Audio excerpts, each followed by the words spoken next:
coming through the last corner. He could and should at least move up to the front row with this one, over the line, yes! And he goes fastest. 17.529. I was very happy with the balance of the car, so after the first run I said just put another set of tyres and let's go, and thankfully it was just starting to spit, but I was able to get a clean lap.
It's race day at the legendary Nürburgring in the Eifel Mountains of Western Germany. You get all sorts of weather around here.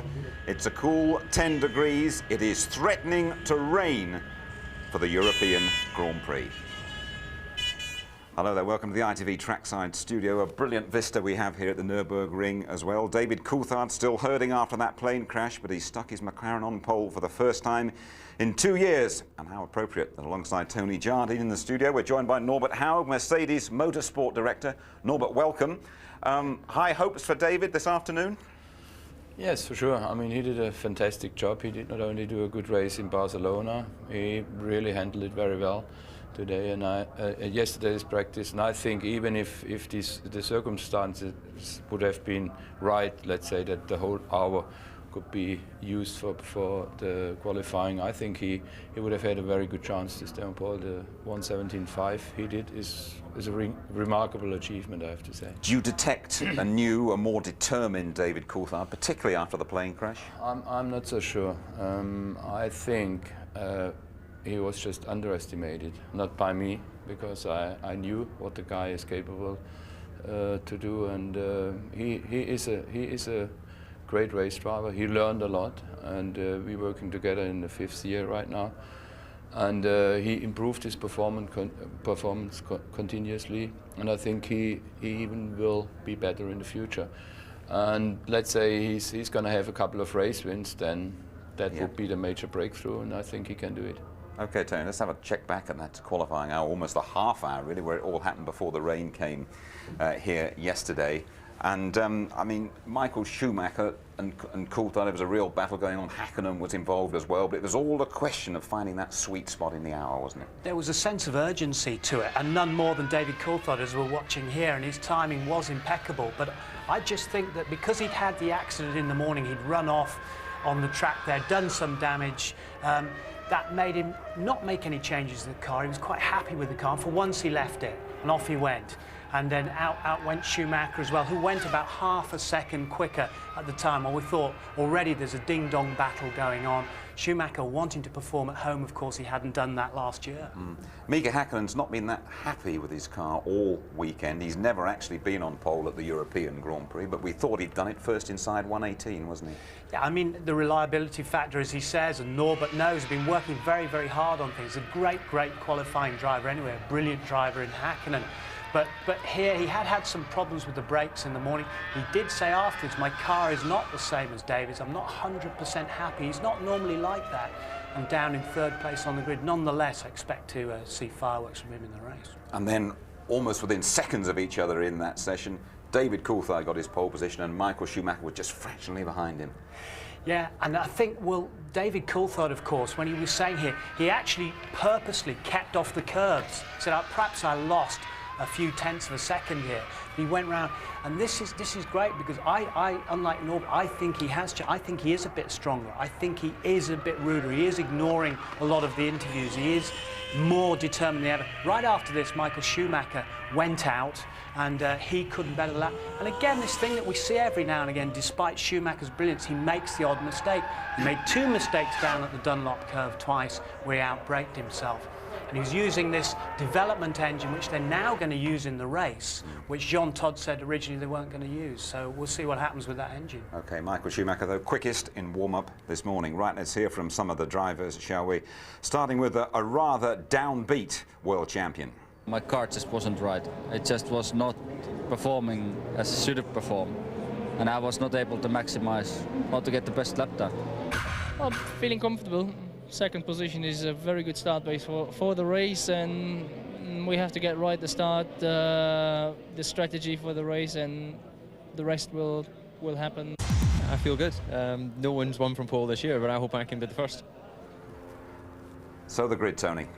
Yeah, well, I mean, this is the first pole for Coulthard since '98 in Canada. Schumacher not that happy, but he says get the strategy right from the front row of the grid. Hakkinen, as we know, not 100% happy. Barrichello 23 points behind. Will he now have to kowtow behind Michael Schumacher? Ralph, a great job there, and competition for Norbert and BMW and a few of the workers here. Truly, second here last year, heading for the podium, he hopes. Fisichella lost a wheel this morning, very embarrassing. Irvine quite close to his best. He was 6th at San Marino. Not bad for Jaguar there. Villeneuve affected by the traffic, so was Frentzen and the rain, having that last dash towards the end of the qualifying session. And Button, well, he was affected. He crashed. He missed one whole session. Sir Frank Williams said we expected more pressure on Button there. De La Rosa equaling his best from Australia. Verstappen, engine change. Wirtz, Pat Simmons, technical director, is in charge of his car, making no difference. Deniz, Herbert confused from the morning until the afternoon. He doesn't know why he didn't go quicker. Problems for him there in Jaguar. And then we've got Alesi, who spun across the pit lane entrance, Zonta, of course, and then we have the Minardis towards the back, Genet, Salo, lackluster, and there's Mazzacane. And poor Nick Heidfeld, unfortunately not able to race in his home Grand Prix, disqualified for being underweight. Man who's come through McLaren and Mercedes school with Norbert and his boys. A great shame for him. 3 German drivers instead of 4 in this race. That's tough for Heidfeld, isn't it, Norbert? But all of a sudden there are loads of German drivers in Formula One. Yeah, well, I think that has something to do with the first of all Formula 3 series in Germany, which is very strong. It was created when we used to have the DTM. There was a lot of focus on it. And that's what we're going to have in the future again, DTM, together with Formula 3. We will have 33 cars, by the way, in this season. So we're going to have a strong series there. And the young guys, they just performed very well. Then, as you all know, they went in the junior school in Mercedes-Benz, sure. Like Michael and Heinz-Harald Frentzen and Nick did. For Nick, this was, again, a character-building weekend, I would say. I mean, he did an outstanding performance.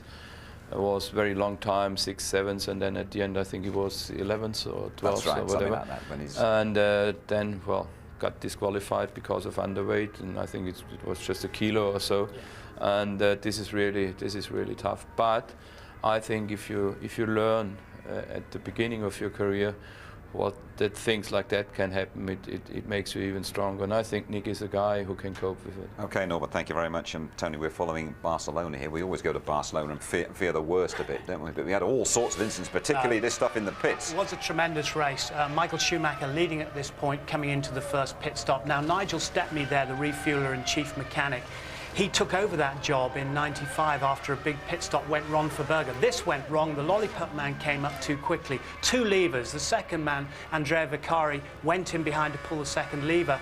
The lollipop man went as he immediately went to pull off the hose. He'd gone too soon. So Stepney had broken his ankle, but the equipment had been damaged when it was wrenched off. So Vicari takes over, second pit stop. He's still in the lead at this point, quite critical, can't get the hose square on, loses about 10, 12 seconds, and of course loses the race in this particular incident. At the same time, could it damage? Could fuel leak? We say it shouldn't. OK, Michael Schumacher, he's got a slow puncture from a damaged bead on the rim, but look at this, the two Schumachers together. Very angry at the time afterwards, Ralph. He said it made no sense what he's doing, actually touching side pods, letting Barrichello go through there. So exciting, not true. Look at from Barrichello's view as the two brothers are squabbling. And of course, afterwards there was a contra, Tom, but now there's nothing in it. Now this is a tactical block from Michael Schumacher when he was defending that second place. David Coulthard brilliantly shadowed him, 180 miles per hour, goes around the outside for a second time. He did it Barrichello. Now this is the ever-improving McLaren Mercedes, now winning the second 1-2 on the trot. 14 points they have reduced that gap to. Tremendous performance. Hackney very pleased with it, and he said this could be the turning point, and let's hope it was. It's a very exciting championship we've got on our hands now. Absolutely, thank you, Tony. Once again, then, we've seen the importance of that pit crew and just how dangerous the job can be, particularly when the pressure is on. Watch carefully now with James Allen.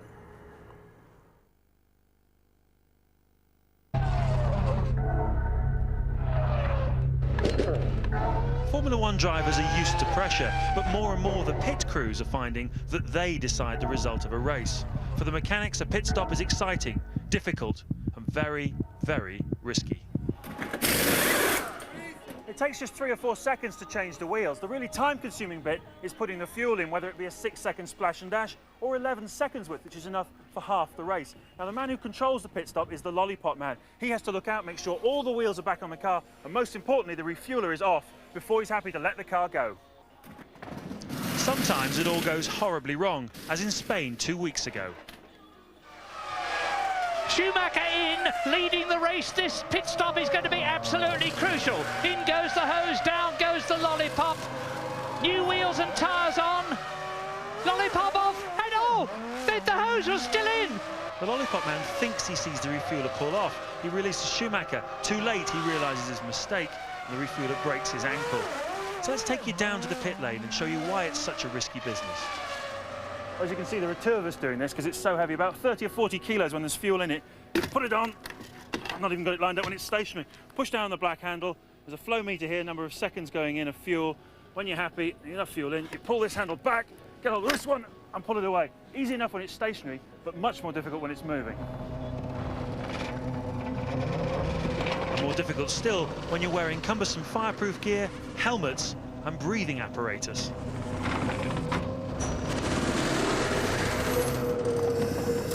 This helmet on, it's much more difficult to see what you're doing. The car comes in, I've got my mark, I'll put this thing up, it's on now, the fuel is flowing, 3, 4, 5 seconds and eternity passing away, but pull back, pull away and he goes. Ferrari's accident has been a wake-up call for all of the teams in the pit lane. You do get complacent with pit stops when they come and go, and it takes something like that, and everyone's watched it a couple of times on the television, it takes something like that to actually re-emphasize how dangerous this whole thing is. Even when you're practicing, standing in front of a car traveling at 50 miles an hour is not for the faint-hearted. It's all about routine and practice, and when that routine is broken, you have to replace the #1 refueler. As Ferrari did, the pressure is really on. Oh, your heart has to go out to Andrea Vaccari, the new stand-in fuel man. If he makes a mistake of this, he'll lose the race, and he has not in, he's made a mistake. The hose is not properly yet. Hakkinen goes, he leads the motor race, and Vaccari's blown it for Ferrari. What a tragedy for him.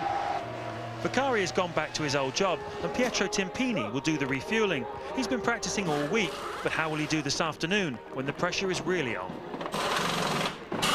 I mean, if we had a weakness, it's that we hadn't practiced enough before we had the problem with Barcelona. We have a backup crew for everything, but we'd been probably a little bit stretched at the beginning of the season, and we hadn't done enough practice, so we exposed ourselves when Nigel was hurt. Whoever does the job is going to be under a lot more pressure than he appreciates. It is singularly the most difficult task in the pit stop. Yeah, half a second in the pits is the race, so there is a lot of pressure on the guys to perform, as much pressure perhaps as the driver. So and of course you've got 15 or 20 guys involved in the whole process, and one slight misjudgment by any of them can cost you the race. Last year at this race, Ferrari had a bit of a miscount. Well, this is ludicrous. This is now they're going to have a committee meeting about it. Stick it on and send him out. While at Silverstone last year, a troublesome wheel nut lost Häkkinen a certain win and 10 points. But with overtaking on the track so difficult now, places are often changing in the pit lane. The best feeling of all for a pit crew is when your handiwork means that your man nicks a place off his rival. Who's going to get away first? The Ferrari should be easily away first, and it is. Oh, that is so close. Well done. Amazing stop there from the McLaren boys. Watch out for more of the same here this afternoon. And our thanks to PAR for all their help in making that feature. Are the teams, the pit crews, a little bit more apprehensive, a bit more worried now after what happened in Barcelona?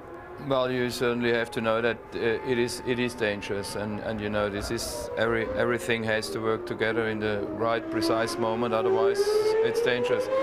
But our guys practice a lot, but you never know. I mean, there is a certain risk, definitely, but we just hope that that we can handle it. And I think our guys did a great job this year. And the last example was fantastic. I think that's how it should be. Okay, thanks, Norbert. You heard the cars out half an hour ago to the start of the European Grand Prix. Let's just sample a lap, shall we, of the Nürburgring in Western Germany. We are around about 50 miles or so from Cologne, 3 miles each lap. That first corner so tricky. Remember Deniz flipping over last year. Here's Martin Brundle. It's Rubens Barrichello at the wheel of the Ferrari. Okay, on the edge of your seat, you're on board a Ferrari with Rubens Barrichello. It's a little bit slippery out there. It has been raining. It's got to be tentative, up to 185 miles an hour. Down to the first and second corners, the Castrol S. Brake down to 85 miles an hour. Let the car run wide and lean on the curb on the exit for accelerating up to 170 for turn 3. Turn in early and try to keep as left as you can. Immediately it's into the Ford curve 4, just 70 miles an hour. Rubens running a little bit wide on the slippery track and cascading down the hill up to 175 miles an hour for the Dunlop curve. It's a hairpin. Turn 5, quite a lot of grip under braking, a little bit of banking too to help you in, but you have to be patient on the throttle. Uphill now to turn 6 and 7, normally 150 miles an hour, absolutely full throttle, but Barrichello has to just blend out the throttle. It's too slippery to go maximum and build up speed to 180 miles an hour for the RTL curve. Lose 100 miles an hour and let the car sweep through, running up high, but bring it left immediately for the second part, the bit curve. 100 miles an hour through the exit. Now, once again, as you can see, you're sweeping downhill up to 175 miles an hour through this easy right-hander, though it can be tricky in the wet. Now you're looking for the Vidal S, 185 miles an hour. Choose a braking point and come down to just 60 miles an hour. Clump the curb on the left. Try to keep the car straight. Get hard on the power. A short straight into Coca-Cola. Turn 13. The last corner of the lap, but you've got plenty of space on the exit. Past the hotel, over the grid hatchings. There's the start-finish line. Barrichello on his way. Thanks, Martin. OK, then, Norbert, you know this place very well indeed. We can't work it out. We don't know what the heck's going on with the weather here. What do you think is going to happen this afternoon? Well, I think nobody knows. You know, you can know this place as long as you like. You cannot predict the weather at the Nürburgring. In a moment it's dry, but I'm sure there are going to be some surprises this afternoon. And even if you are born here, you know, the Eifel keeps surprising you, definitely. Yeah. We've had a forecast. It says storms and high winds. How do you react to that? It's normal. Yeah. No, wait and see. I mean, it depends. You need a little bit of luck. You need to be at the right place at the right time. And I think we are quite strong. And I have to say, McLaren.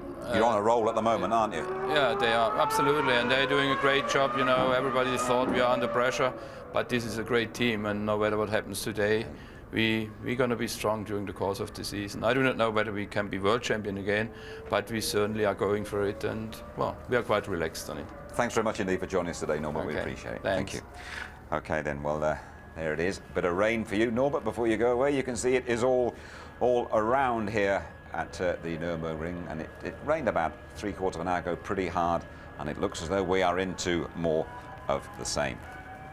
Well, just looking back at last year's European Grand Prix, the form book was thrown right out of the window. The weather has always played a part. A British winner emerged from 14th on the grid.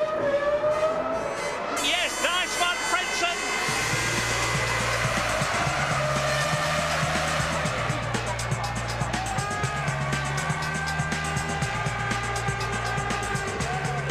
Oh, somebody's over.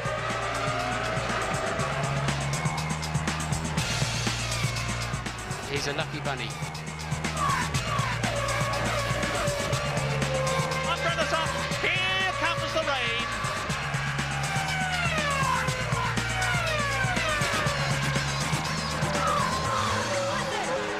There's no tyre here. I've never seen anything like it.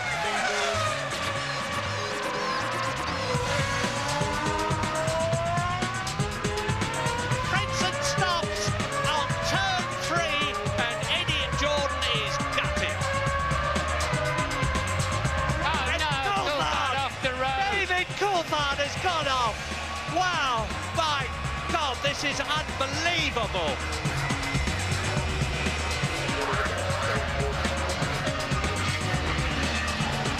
And off goes Schumacher. He's got a puncture, right rear puncture. Johnny Herbert leads the European Grand Prix. This is Manoa out of the race. Fourth place, of course, he's just lost. So 3 World Championship points and what would have been a stunning 4th place in Minardi. Johnny Herbert in the Stewart turns into corner 13 and takes the checkered flag to win. Oh, words fail me.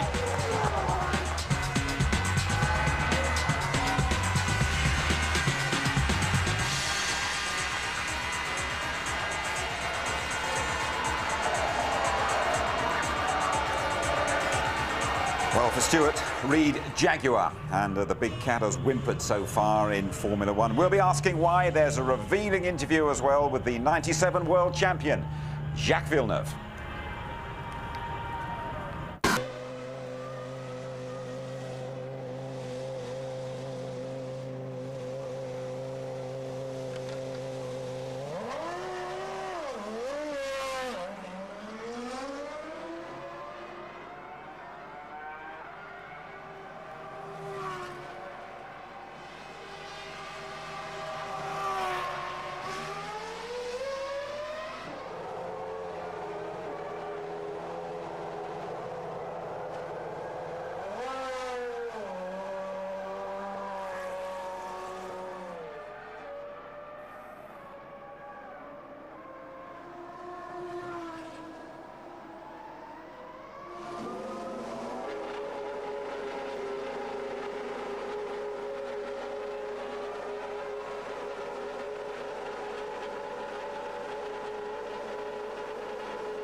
Mika Salo, your Sauber hasn't been playing ball this weekend. What have been the problems?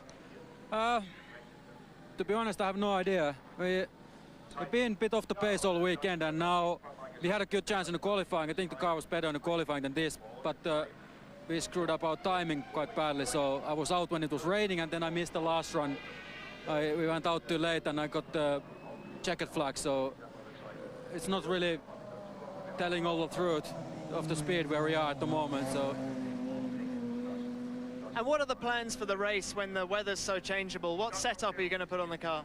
It's a difficult call. We're still looking at it. We have some adjustments we can make quickly here.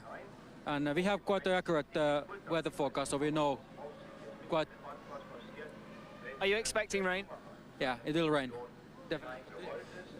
It's when it starts, that's the secret, because I'm sure somebody's watching this. So. Okay, thanks, Mika. Okay, thank you.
pole for the first time in a couple of years.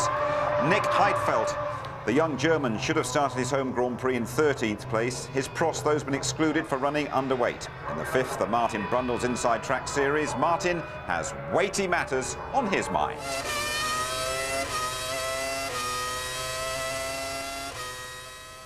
This week we're talking about weight. Now, Article 4 of the regulation says the total car must weigh more than 600 kilograms, so that's easy then. Actually, in true Formula One style, it's not at all easy, because that weight must include the drivers. Of course, when the car comes in for qualifying, the driver is sitting in the car and it's easy to weigh. But after the race, for example, the driver is long gone. So the FIA must know the weight of all the drivers, and the teams must check, especially for qualifying, where they're very, very close to the limit, the weight of their driver each day.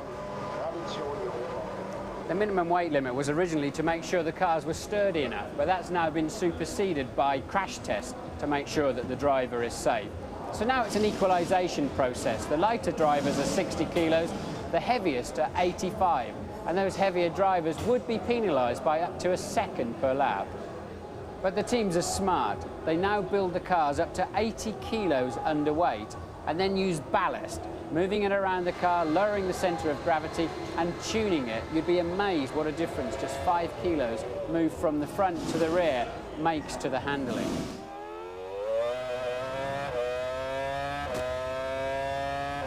But Article 4.2 says that this lead must be sealable by the FIA for later checking and must need tools to remove it. It must be solidly fixed. Can you imagine something like this flying around in a big accident? But there's a twist. 4.3 says you can't add anything during the race with the exception of fuel, nitrogen and compressed air. But I'll let you into a little secret. The drivers are also told on the in-lap, the slowing down lap after the race, to go offline and pick up all the debris, discarded rubber that they can on the tyres. That can add over a kilo to the weight and could prevent you from being thrown out of the race. Weight is king in Formula One. Thanks, Martin. Eddie Irvine, 8th on the grid as Jaguar search for their first point. As Stewarts, they had their finest hour here last time round. Louise Goodman reporting. It was the crowning moment in Stewart's brief history. The team scored not just a maiden victory, but almost 40% of its 99 points tally at the Nürburgring. 8 months later, it's a different story. Stewart's out, Jaguar's in, and the scoreboard's reading 0. We had bonuses last year, and we have to look at them as bonuses and not reality. We had a quick little car, it was okay, and at the end of the season, Johnny and Rubens were both up there with it. But it's a whole package. You know, generally, I don't believe we've done as good a job as a team as the other people have done as a team, even though we still have moved forward a bit. I think we were lucky that we had a good car, but everybody obviously has caught up and actually probably done a bigger jump than we have. I think we have a better car than we had last year, but I think other people have better cars, a lot better cars than they had last year. And of course, as you can see from the grids, it's so close, and 2 tenths can make a big difference on the grid. Jackie's resignation created a void at the helm, and it suggested that the team suffered a lack of direction in the changeover from Stewart to Jaguar. It wasn't really a lack of direction so much. It was just really a lack through the winter of really knowing what we were doing. You know, there was times you felt you were actually going, just a racing team going racing, and you couldn't quite get your hands on why you were doing it. You know, there was a company owned you that you never saw, and it made it quite difficult just to get decisions made. That was the basic thing. I think everything's being done that could be done at the minute, but it's not enough, and all our guys know it's not enough, but they can't do any more. It's a very small team, very limited resources, very small infrastructure, you know. This team is a long way from being where it needs to be. They know that, and that's what we're, you know, all the processes are happening at the minute, but it's going to take time. The man charged with turning things round is Neil Ressler. He's a new face in F1, but comes highly recommended. He was Ford's chief technical officer. To compete against the big teams, I think you need someone's vision like Neil's who can look at the future and see what needs to be changed to make it a big concern, to make it a more competitive package. He's not used to the dog-eat-dog world of Formula One, I think, but he'll learn that quick enough because he's not stupid. I honestly, so far, I've been very impressed with him, and you just because you put him in the top dog seat doesn't mean to say everything's going to change tomorrow. But he's taking things on board, and things are going to change, but it's going to take time.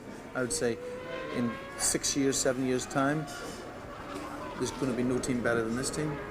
Eddie Irvine needing a good start to score today. Well, over the past couple of race weekends, we've seen a fascinating interview with Michael Schumacher. Now another former world champion pulls no punches with Martin Brundle. Yeah, it's Jacques Villeneuve, winner here in '96, world champion a year later, but now struggling to push his BIR to the front.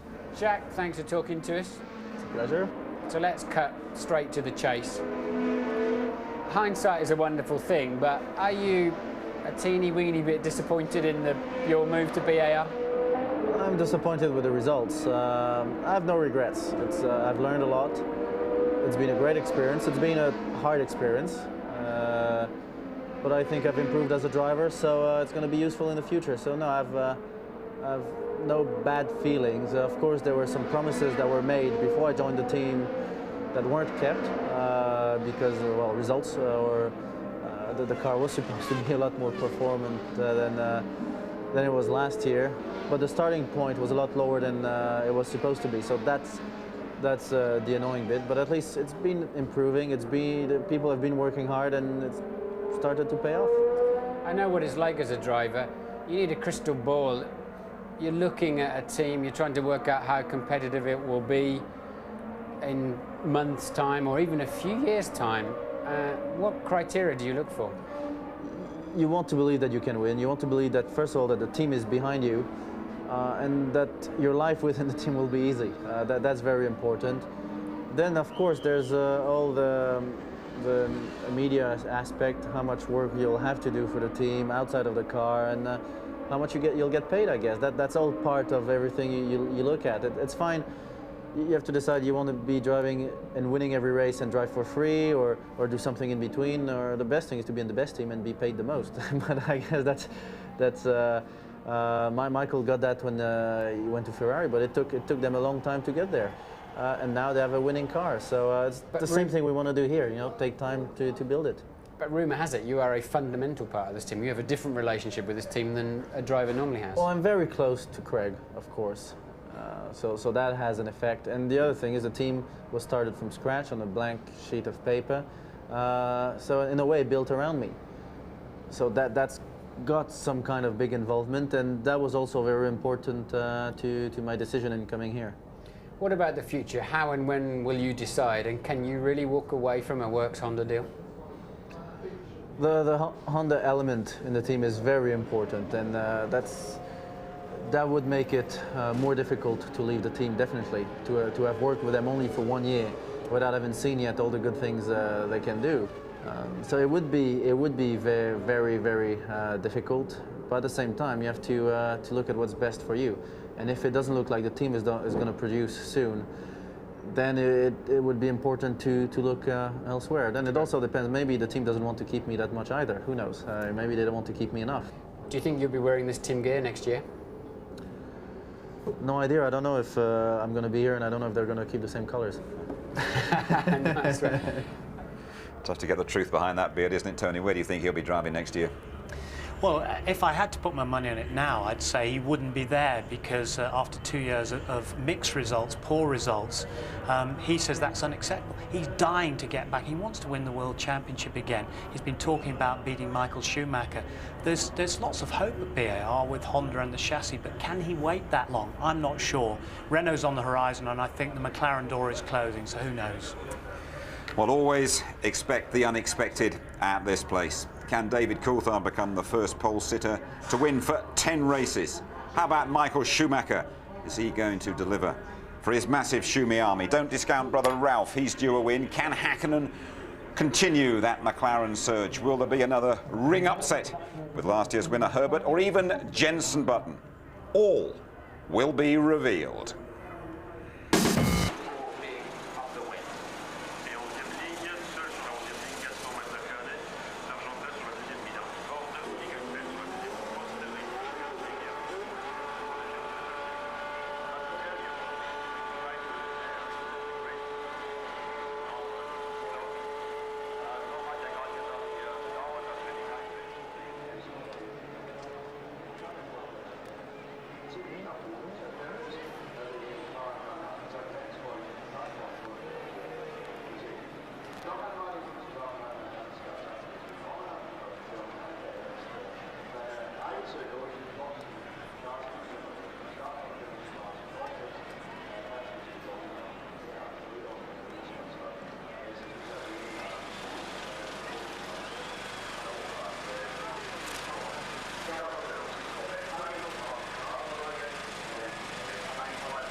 It's the European Grand Prix at Germany's Nürburgring. Whatever you do, don't miss the start and the 180-mile-an-hour dash to the first corner, the Castrol S. Rain and high winds are forecast within 20 minutes. Excitement guaranteed. Let's join Martin Brundle and Murray Walker.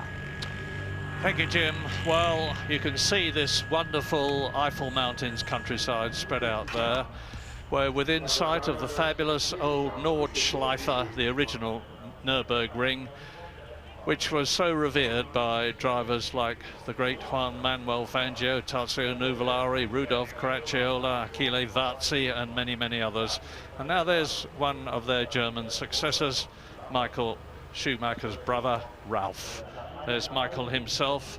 Second position on the grid, not entirely happy with it yesterday, but he made a brave show of it, saying I'm on the front row of the grid. But I said yesterday during qualifying what a wonderful thing it would be for David Coulthard, who has had such a terrible time recently, for McLaren, for Mercedes-Benz, for Britain and for Germany, if David got that pole position. Well, he did exactly that, the 9th of his career, the first of the year. He's been driving magnificently. After all, he has had 2 second places this year. He lost one of them through no fault of his own, through a problem with the car when it was checked. But he's also won the British Grand Prix, and he's well up in the World Championship, just 2 points behind his teammate Mika Häkkinen and 16 points behind Michael Schumacher. So David Coulthard is very much in the running from pole position for another win here to improve his World Championship position. But that's one of the men who's going to be trying to stop him, Mika Häkkinen, and of course not only Michael Schumacher in the Ferrari, but Barrichello, Rubens Barrichello in the second Ferrari. The front row of the grid, the 4 fastest drivers, the 4 best cars, 2 Ferraris, 2 McLarens, but let me mark your card straight away. 2 men to watch particularly at the start.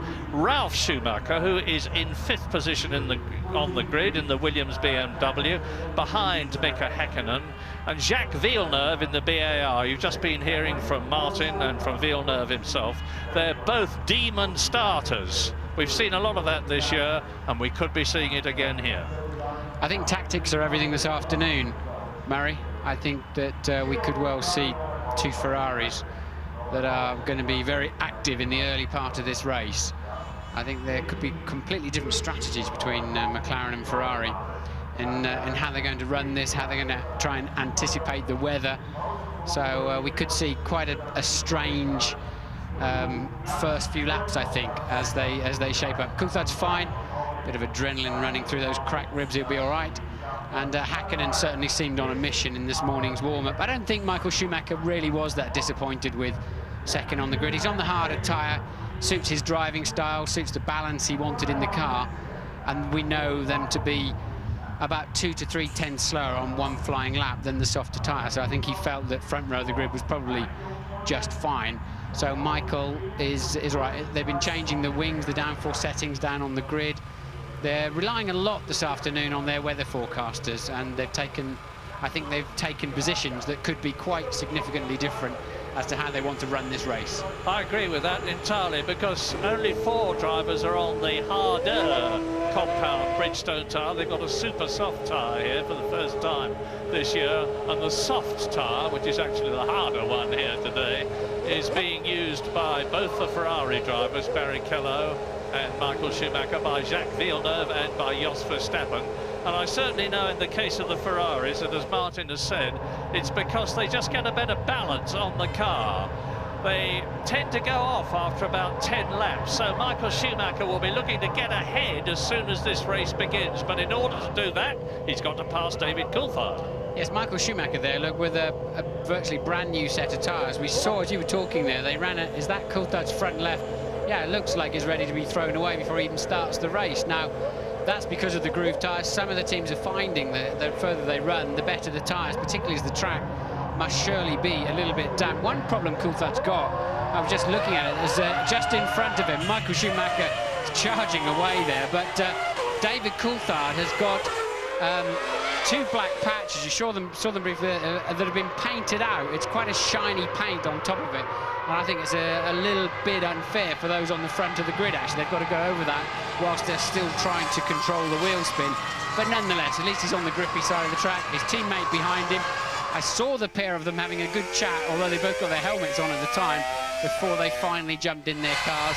And I think they know they've got to do a little bit of team riding before they can sort themselves out mid-race. So, as ever, the start is going to be absolutely vital.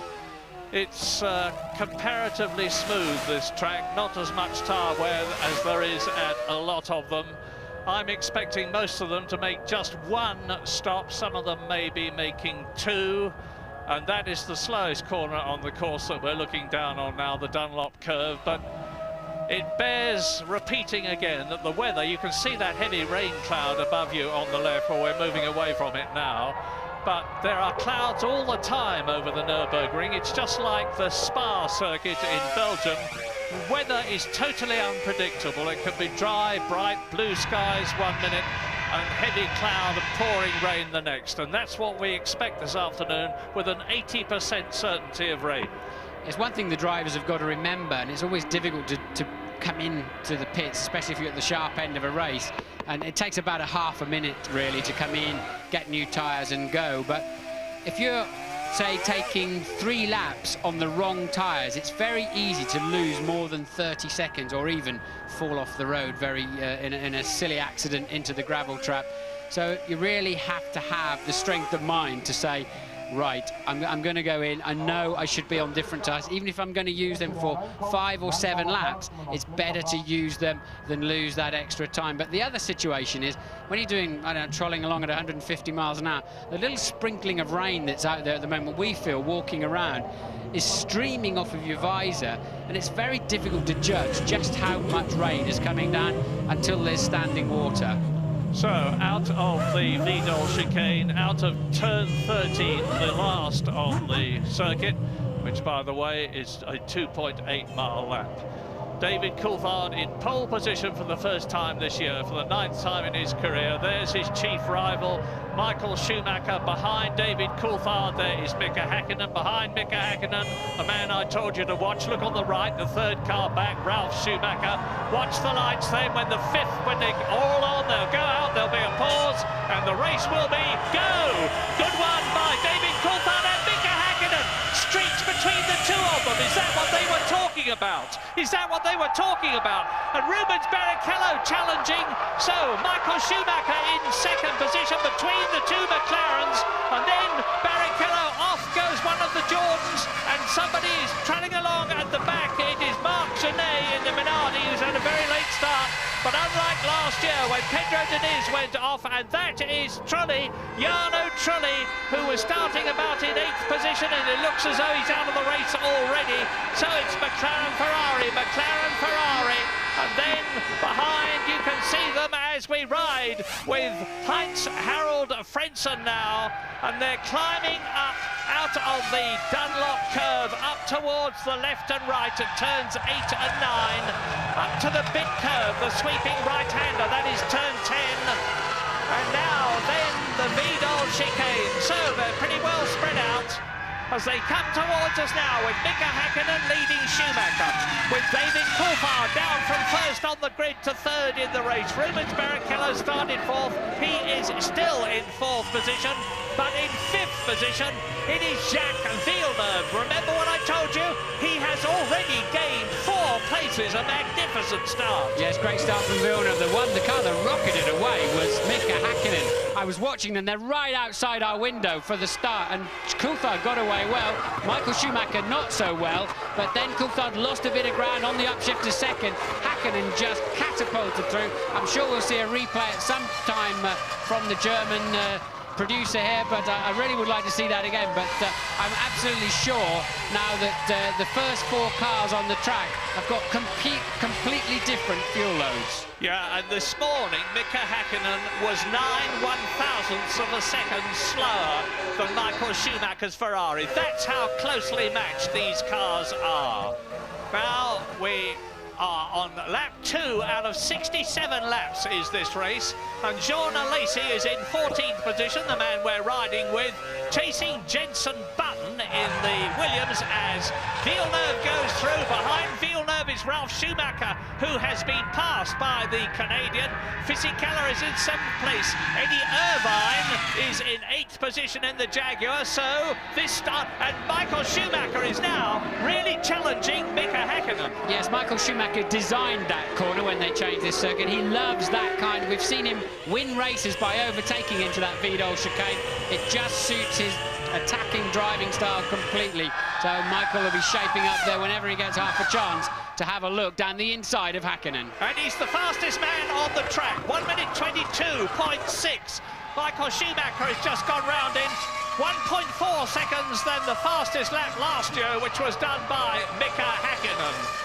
And Ralf Schumacher is hanging on behind Jacques Villeneuve. Here they come behind us. There's Villeneuve, Schumacher, Fisichella, but Michael Schumacher is now on a charge. Here is the proof as they come up towards us. Yes, Jenson Button having a bad start, now dropping down another place on that last lap, down to 14th. Johnny Herbert down in 18th and running last but 2. Here's a replay of the start. There's the wheel spin. I can see black lines outside my window off the grid. Here we go now. And Häkkinen just got the absolutely perfect start from third on the grid. The others are away reasonably well. Look, and just rockets through the middle. We've heard that Frentzen has blown up somewhere around the racetrack as we're watching this replay. And look at that, the perfect getaway from Häkkinen. How he and Michael Schumacher didn't touch, I'll never know. And then Coulthard having to defend what became first down to third from Barrichello. Well, let's repeat the fact as you watch the Sauber of Pedro Diniz go off the track. And here is Frentzen retiring, and his teammate Jarno Trulli is already out of the race. Well, you can see what the problem is there. His Mugen Honda engine has obviously had enough already. So both Jordans are out of the race, and we're only on lap 4 now as Frentzen waves to his countryman, and Häkkinen comes towards us. Schumacher second, Coulthard third. And look at the way that Michael Schumacher is pushing the McLaren in front of him. And I remind you, Michael Schumacher is on the harder tyre. Mika Häkkinen's got a beautiful balance on the softer Bridgestone, and he's definitely got the advantage at the present moment, notwithstanding the fact that Michael Schumacher has made the fastest lap. In 7th position behind Ralf Schumacher, it's Fisichella. 8th is Eddie Irvine. 9th is De La Rosa in the arrows. Verstappen is 10th in the second arrows, and Schumacher is continuing to harry, push, get his front wing right under the rear wing of Mika Häkkinen's McLaren as they storm round this track. Now, the record lap here is held by Heinz-Harald Frentzen, just a whisker under 130 miles an hour in the Williams in 1997. Different specification then. The cars were faster. Very little in it now, and Schumacher is continuing to push. We're on lap 4 already. Yeah, Schumacher's got the faster car, and I'm sure his game plan did not include Mika Häkkinen rocketing off of third place on the grid, because I think now, if we're right about the fuel load on this Ferrari, Michael Schumacher really expected and needed to be zooming off into the distance. A man probably quite content at the moment is Coulthard back there in third place, if he's running a lot of fuel. And I think it's a smart idea this afternoon. You need as big a window as possible give you the best chance of needing to come in for fuel when it starts to rain. So you need it's worth carrying a bit more fuel to widen that window, if you understand me. And did you hear what Martin said? Not if it starts to rain, when it starts to rain, because we're virtually certain that it's going to do so. And the teams have been frantically revising their strategies to take account of that. Now, Mika Häkkinen will be quite happy. I think he's got a good balance on the softer tyres. He's leading the race. He can take his line wherever he likes. And Schumacher's got to make him make a mistake before he can get past. And Mika Häkkinen, twice a world champion, is not going to do that. Well, that's two camera angles where I've seen spots of rain on the lens, so for sure it's getting a little bit damper. Looking out of the window, no signs of umbrellas out here with the crowd at the moment, but Michael Schumacher appears to have a much better handling car at this stage of the race. The first two are stretching away slightly from the second two. Häkkinen leads Schumacher, there they are, and David Coulthard is 2 seconds behind them with Rubens Barrichello tucked under his wing. Jacques Villeneuve is 6 seconds behind Barrichello. Fisichella is right behind Villeneuve in 6th position. Ralf Schumacher is 11 seconds behind the leader in 7th place in the Williams. Then it's De La Rosa. And hello, what's happening here? Off goes the Sauber again. And this time, again, it is Pedro Diniz. He does not like this circuit.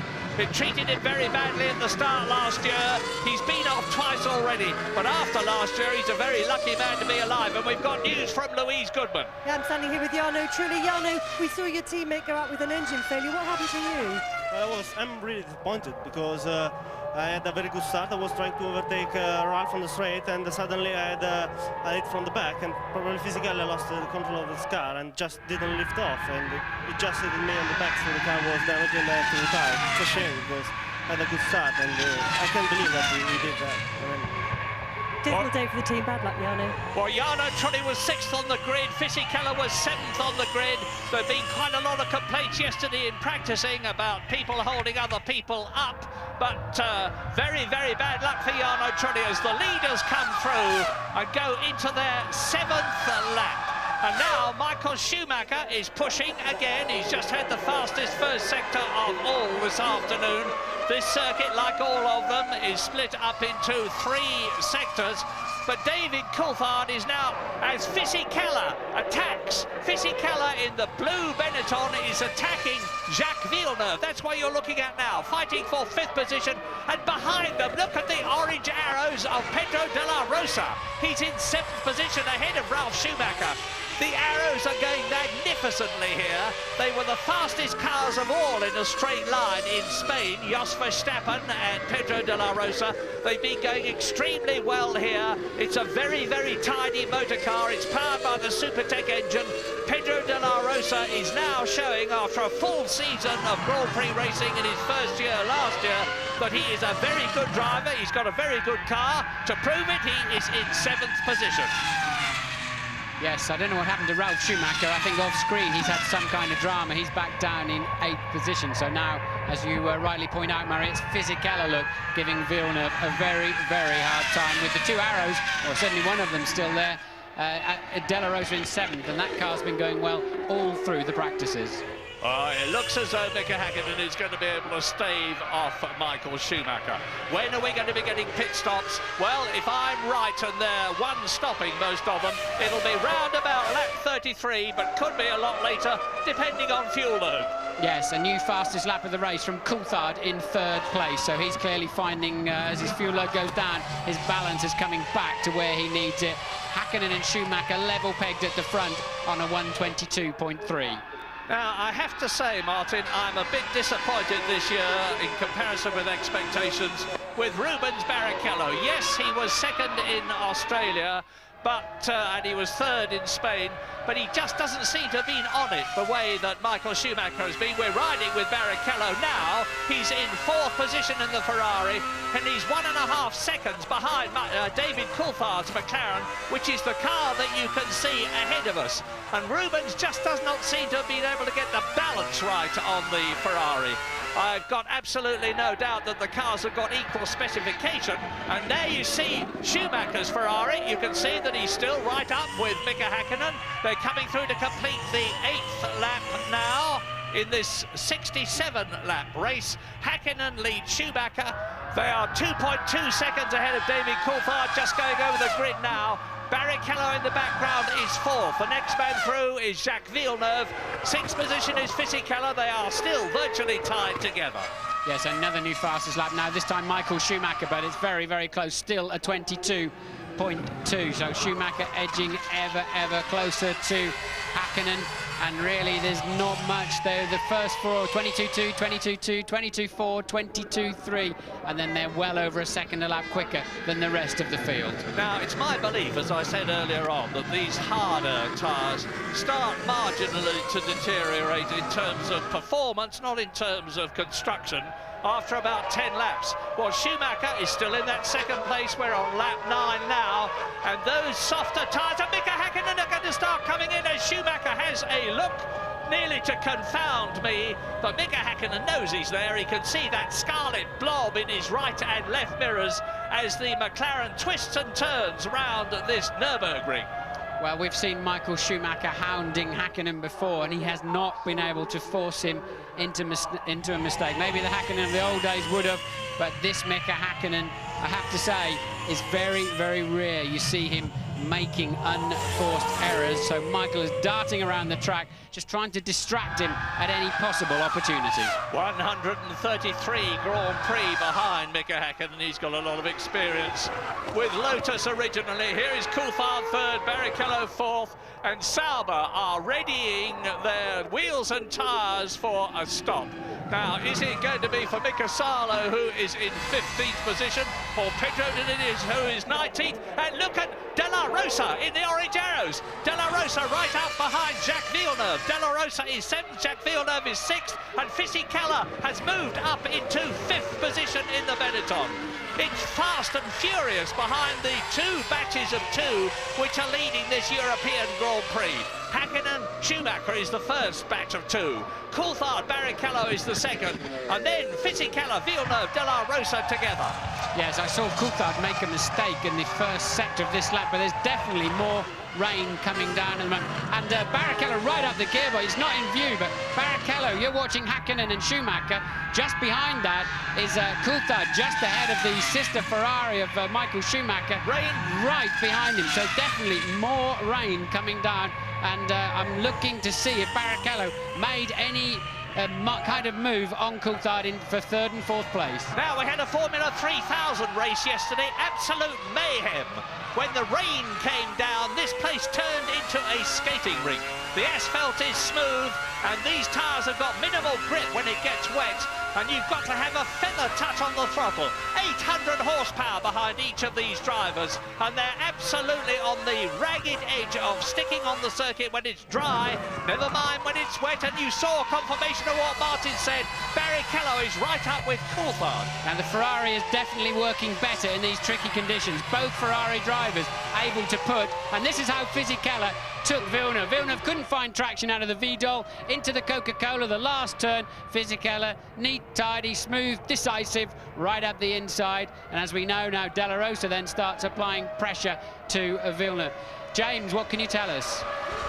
Well, Martin, of course, Michael Schumacher is on the hard of the two tyres, and we saw last year that as the rain falls and you get more and more standing water, they perform much worse than the super soft tyres which Mika Hakkinen has on. So at the moment he's doing well, but as more rain falls, and I can tell you it's falling more and more steadily now. Tremendous atmosphere here. James, Michael's got a real run on Hakkinen. Hakkinen's going to have to defend his line, otherwise Schumacher's going to outbrake him.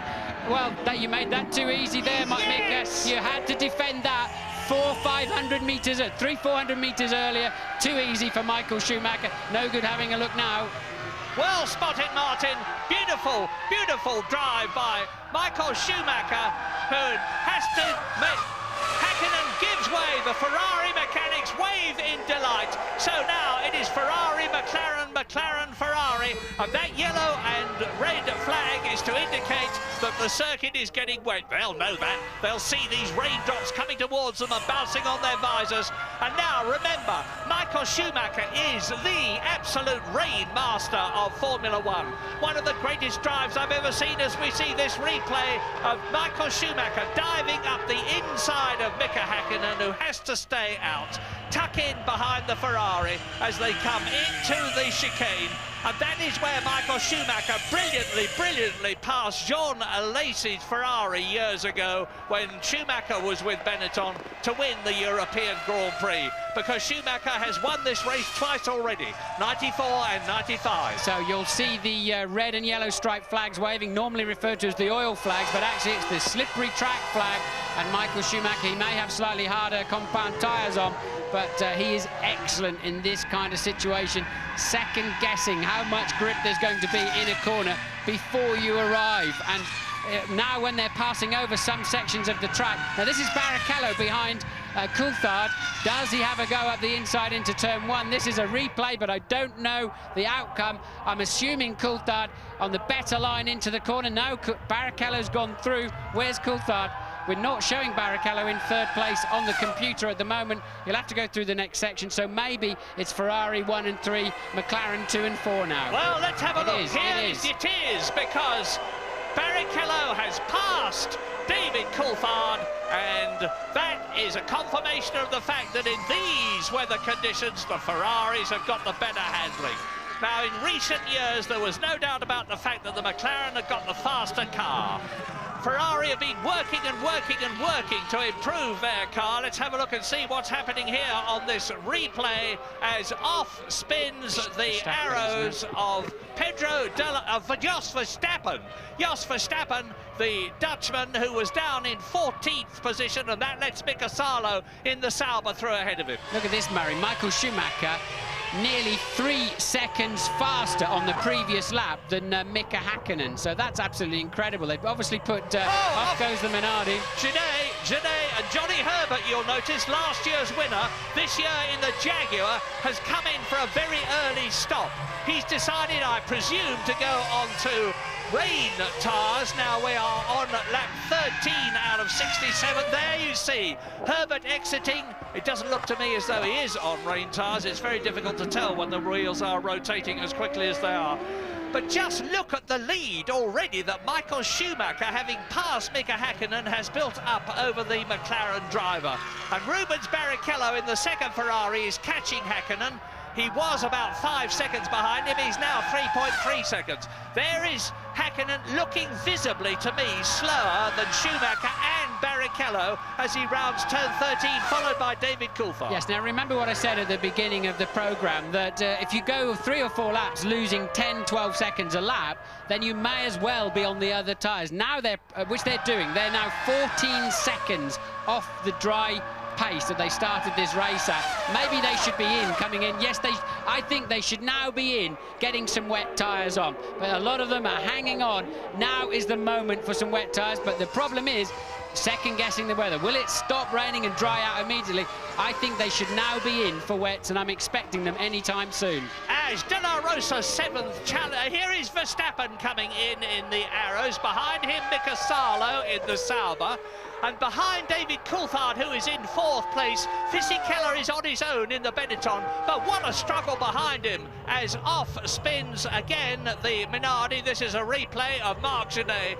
Jacques Villeneuve, De La Rosa, Eddie Irvine in the Jaguar and Ralf Schumacher are absolutely together on the circuit, fighting for 6th position. There's 6th, 7th, 8th and 9th, but 4 car lengths covers them. As Genet, who has spun off and lost his front wing, you see, comes in for a new nose cone and wing assembly. Michael Schumacher leads on lap 14 out of 67, 53 laps to go. Well, Schumi stayed on the racetrack. I mean, I can't see where the weather's coming from, but Schumi's decided to stay. I mean, he's barely on the throttle as he comes over the line. Let's see his lap time. It's a 41. That's 19 seconds slower. It takes you 30 seconds to make a pit stop. Okay, you've got to do another 30 seconds to come in and change the tyres again. And what was going on there, Murray? No, Ralf Schumacher doing the same as his brother as Pedro Diniz spins off. This is what the rain is doing. In comes David Coulthard from 4th position. But Ralph Schumacher's doing like his brother. He's driving magnificently in the wet. He's gone ahead of Jacques Villeneuve up into 6th position. David Coulthard goes out in about 7.4 seconds. And of course, he's got a new set of tyres on lap 15. And David Coulthard exits the pit lane as Fisichella comes through, still on his original tyres in 5th position.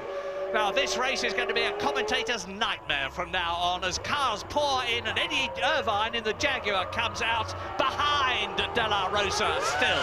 I think it's going to be a commentator's dream, to be honest, Murray, because we're going to see action all through the afternoon. That is true. As these people guess, second guess, change their minds or whatever, but certainly on those lap times, they're better doing 2 or 3 laps on the wet. The wet rubber can often be harder than the dry rubber, but because it's got a lot more cuts in it, the tread moves around, the blocks move around, generates more heat. It's a different type of compounding that gives more grip in cool conditions. So we know the Ferrari mechanics are out in the pit lane too. I think they'll have to respond to, yes, and that is Michael in the pit lane. Coming through what is a very slow last corner, and then over the white line at just 80 kilometers per hour. He's got to hit the button, and there are his team. He's got to hope he doesn't run over them as he did in Spain, but that was not his fault in the Catalonia Grand Prix, and I don't know if James is there. And behind him is Mika Häkkinen. So they come in 1st and 2nd. Häkkinen stops. There he is in the background. There is Fisichella coming in. So all the leaders are coming in now. And you watch Schumacher exit after 12.1 seconds. That's a very long stop. How does Mika Häkkinen's time compare? Problem for Häkkinen's car, Murray. Long time putting the right rear on. So Häkkinen quite slow away. Now something's coming. He'll beat that out of the pit lane. So I think he lost just a few seconds there while they had a slight drama. And look, Coulthard is right up there with Michael Schumacher. Coulthard, who has stopped. Michael Schumacher has stopped. Schumacher is now just ahead of David Coulthard as they come up behind Jenson Button. Jenson Button in the Williams. And now, Michael's on his out lap. He doesn't know how much grip there is. Coulthard's now on his 1st flying lap, and that's why Michael's having to defend quite aggressively there with David Coulthard, whose tyres are that bit warmer, and he's got more knowledge of the racetrack. So, lap 16, here is the order at the present moment as you watch Schumacher and Coulthard and Jenson Button keeping his Williams in between them. He's led Schumacher through. He's refusing to be passed by David Coulthard. This is costing Coulthard dear in the McLaren as Jenson Button fights for position and to avoid being lapped, which he has now been. No, that's for position, Murray, because he hasn't been in. Button, although he's on the wrong tyres, Button is actually in 7th place. Coulthard's taken that 7th place away from him, but he is on wets, but it has, as you pointed out, cost him dearly, and that will obviously be Rubens Barrichello's stop. Here he comes now. He should peel into the... Oh, even a job getting in the pit lane, look. You can see how slippery it is. It's a long, long drag into the pit lane. Look for the yellow line where they hit the rev limiter to slow them down to the mandatory 80 miles an hour maximum. That is it. Now Barrichello looks for his pit crew. Remember what happened last week, the week before last in Spain? It's the new Ferrari filler in place of Nigel Stepney, who with his broken ankle will be watching this race. He's done an immaculate job so far, and that's a good stop by Rubens Barrichello, 7.2 seconds, and behind him there is Ralf Schumacher. That could put Barrichello in the lead of this motor race. I don't know, I haven't seen Schumacher and Coulthard come over the start-finish line. It's totally upside down at the moment, but I wonder if that put Barrichello out in front of the race. I think you're right, Martin. It's so easy to get it wrong, though. I think we'd better be very, very cautious until we see how things are settling down, if they settle down. Because, as I said, there's cars flying in and out of the pits as the weather conditions deteriorate. It's wet out there, but it's not lashing down with rain like it did last year. It could well stop and the circuit start to dry out. That is exactly what happened in the Formula 3000 race yesterday, which went all topsy-turvy when the rain came down.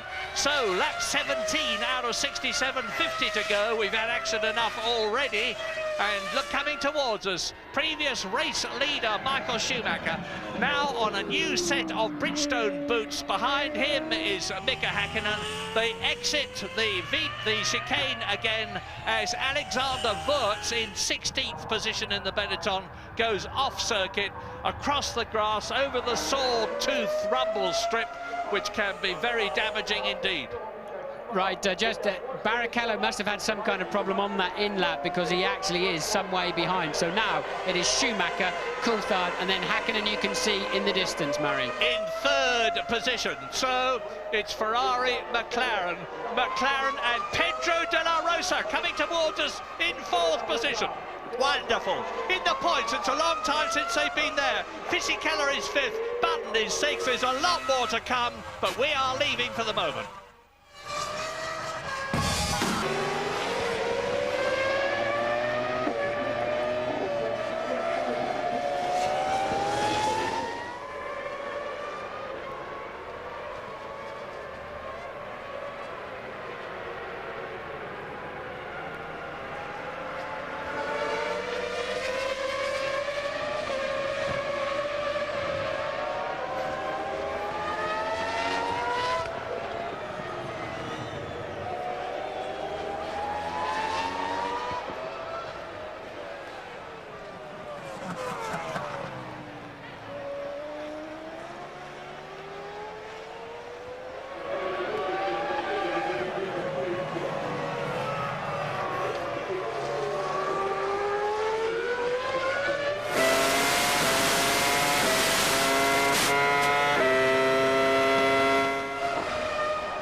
Lap 19 out of 67. What a motor race this is, as Michael Schumacher in the Ferrari leads David Coulthard by 7 seconds. But Mika Häkkinen, the second McLaren, is catching Coulthard.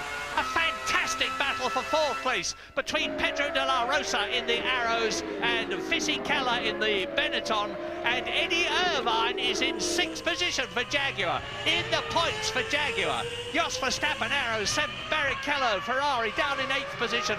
Johnny Herbert, the second Jaguar, in the top 10. He is 9th, and 10th is Ralf Schumacher. Yes, well, with whatever kind of problem Barrichello had on his in-lap, that's put him down in 8th, as you've seen. And just coming up now to pass Verstappen, and Verstappen may just cut across his bow there, and Barrichello realising that and giving him plenty of space. He's going to get better drive out of the corner, and now surely the next corner is Barrichello's to take 7th place. He's got more grip now. Verstappen's not going to make it that easy for him. A nice piece of driving, Jos. So Barrichello's going to have to work to come through the field. The man who's taking it too easily, he's too cautious, is Coulthard in 2nd place. Remember, Murray, he went off in this, leading this race easily last year by pushing too hard in the wet. Right now, I don't think he's pushing hard enough. He's losing a couple of seconds a lap to Michael Schumacher, and Häkkinen is catching him about 1.5 seconds per lap. This is fantastic motor racing. 6th on the right, Eddie Irvine, Jaguar. Jos Verstappen, 7th. Rubens Barrichello in the Ferrari, 8th. Now they are fighting each other. I could hardly believe my ears after Spain when I heard people complaining about the two Schumacher brothers, Ralph in the Williams and Michael in the Ferrari, having a battle for position. It was great motor racing, and that's exactly what we're seeing here. absolutely on the limit, as David Coulthard is being caught, as Martin's told you, by Mika Häkkinen. James Allen, what's the news? Sensational atmosphere down here in the pit lane today, Murray. Just looking at the pit stops, Coulthard stopped for 7.4 seconds. That's not a lot of fuel to go on board, but I think he had quite a bit to start. Now, Schumacher stopped for 12 seconds. That's enough fuel for 35 laps, but he had very little fuel at the start, so they're roughly on the same sort of fuel load at the moment. Häkkinen's problem was getting the wheel nut back onto the right rear tyre. It's cost him dear, about 4 seconds. But on a day like today, with such strange and changeable conditions, it might not be the end of the world for him. But obviously, Ferrari and McLaren both think it's going to rain now for quite a long time, at least the next half an hour or 40 minutes. This race is far from over, and we definitely will have more pit stops. And Häkkinen goes through, passes David Coulthard. Häkkinen's been lapping 2 seconds a lap faster than his teammate. He's got the bit between his teeth now. He's going for it. He's back into second position. David Coulthard there, the pole position man, goes down to third position. But Mika Häkkinen is some 12 seconds behind race leader Michael Schumacher on lap 21. David Coulthard was looking down in the cockpit there at some point, but normally he's the man in the rain. He's normally absolutely flying. Remember Manicourt last year, where he just scampered off into the distance, and even here. And look, Coulthard, I think he knows that his teammate was much faster than him, gave him plenty of space to pass him going up into turn 7. So Coulthard may be carrying some kind of problem. Normally he is faster than that on a wet track. Yeah, I remember that David Coulthard has actually got 3 broken ribs. He's recovering from them. He's a lot better than he was in Spain. But the fact is that he's got 3 broken ribs, and it's a tremendously demanding situation physically that it's in now, as the Ferrari of Michael Schumacher scythes its way through the field. He is now up behind Pedro Diniz, who is 18th. He's lapped Mazzacane. In fact, he's passed Pedro Diniz. Yes, I think Coulthard lost 5 seconds on the last lap, Maris. I think his problem is more than a few spare ribs in there that are not doing their job. So Coulthard carrying some kind of drama in the car. James, what can you tell us about David? Well, what I can tell you is that the last time by, David came quite close to the pit wall. Adrian Newey the chief designer, came off the pit wall and looked down, leant out over the side, took a very close look. I think it was at the front wing of the McLaren to see if there was any damage. I saw him tap Dave Ryan there, who runs... Oh! Sorry, James, that was Schumacher getting it sideways. Carry on. I saw him... This is amazing, isn't it, Murray? I saw him tap Dave Ryan, who runs Coulthard's race effort, on the shoulder and say, it's OK, Coulthard's car is OK. Well, it may be OK, but it's not quick enough to hold that second position. We're on lap 23 now. Now, this is going to be a replay of Rubens Barrichello coming up behind Pedro de la Rosa and Eddie Irvine to try and gain track position. I've said so far it's Verstappen, actually, I apologise. I said that Barrichello has been the disappointment of this race for me so far, because he is down in 7th position. Well, he's moved up a place there, and the race order is Schumacher leading Häkkinen. As you see, Barrichello diving through inside Verstappen's arrows. Now, the arrows are in 8th position and 5th position. De La Rosa is in the top 6. And the top 6 are Michael Schumacher, 12.7 seconds, Mika Häkkinen, 4.8 seconds, David Coulthard, 9.3 seconds, Fisichella 4th, 1.3 seconds, 6.5 seconds, Rubens Barrichello, and then Eddie Irvine is still there, and Johnny Herbert is still in the top 10 for Jaguar. Now, Johnny Herbert is fighting to maintain his place in the Jaguar team next year. He really wants a good result. Well, of course, he always wants one. And last year, he got one here because he won the race in appalling conditions. Look at the track, look at the distance between Schumacher that you've seen go through, and here is Mika Häkkinen. Comparative lap times, well, Häkkinen is lapping nearly 2 seconds faster at the present moment than Schumacher. This lap's about the same, though, and remember, Michael had to pass the car on the previous lap, and he got well out of shape, as we saw for ourselves. So I think at the end of this lap, we'll see Michael has done a 30.4, and Mika a 30.5, so the gap remains around 12.9 seconds. Well, interestingly, in terms of the Constructors' contest, which Ferrari lead McLaren by 7 points, Both the Ferrari and the McLaren teams are on 10 points. That's a replay of Michael Schumacher going into the chicane and nearly, but not, losing it. Michael Schumacher is on a potential 10 World Championship points, and that would increase his lead over Mika Häkkinen. We're going for a break.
Lap 26, look at this replay of Michael Schumacher leading the race by 16 seconds, recovering from that half spin and keeping ahead of Mika Häkkinen second.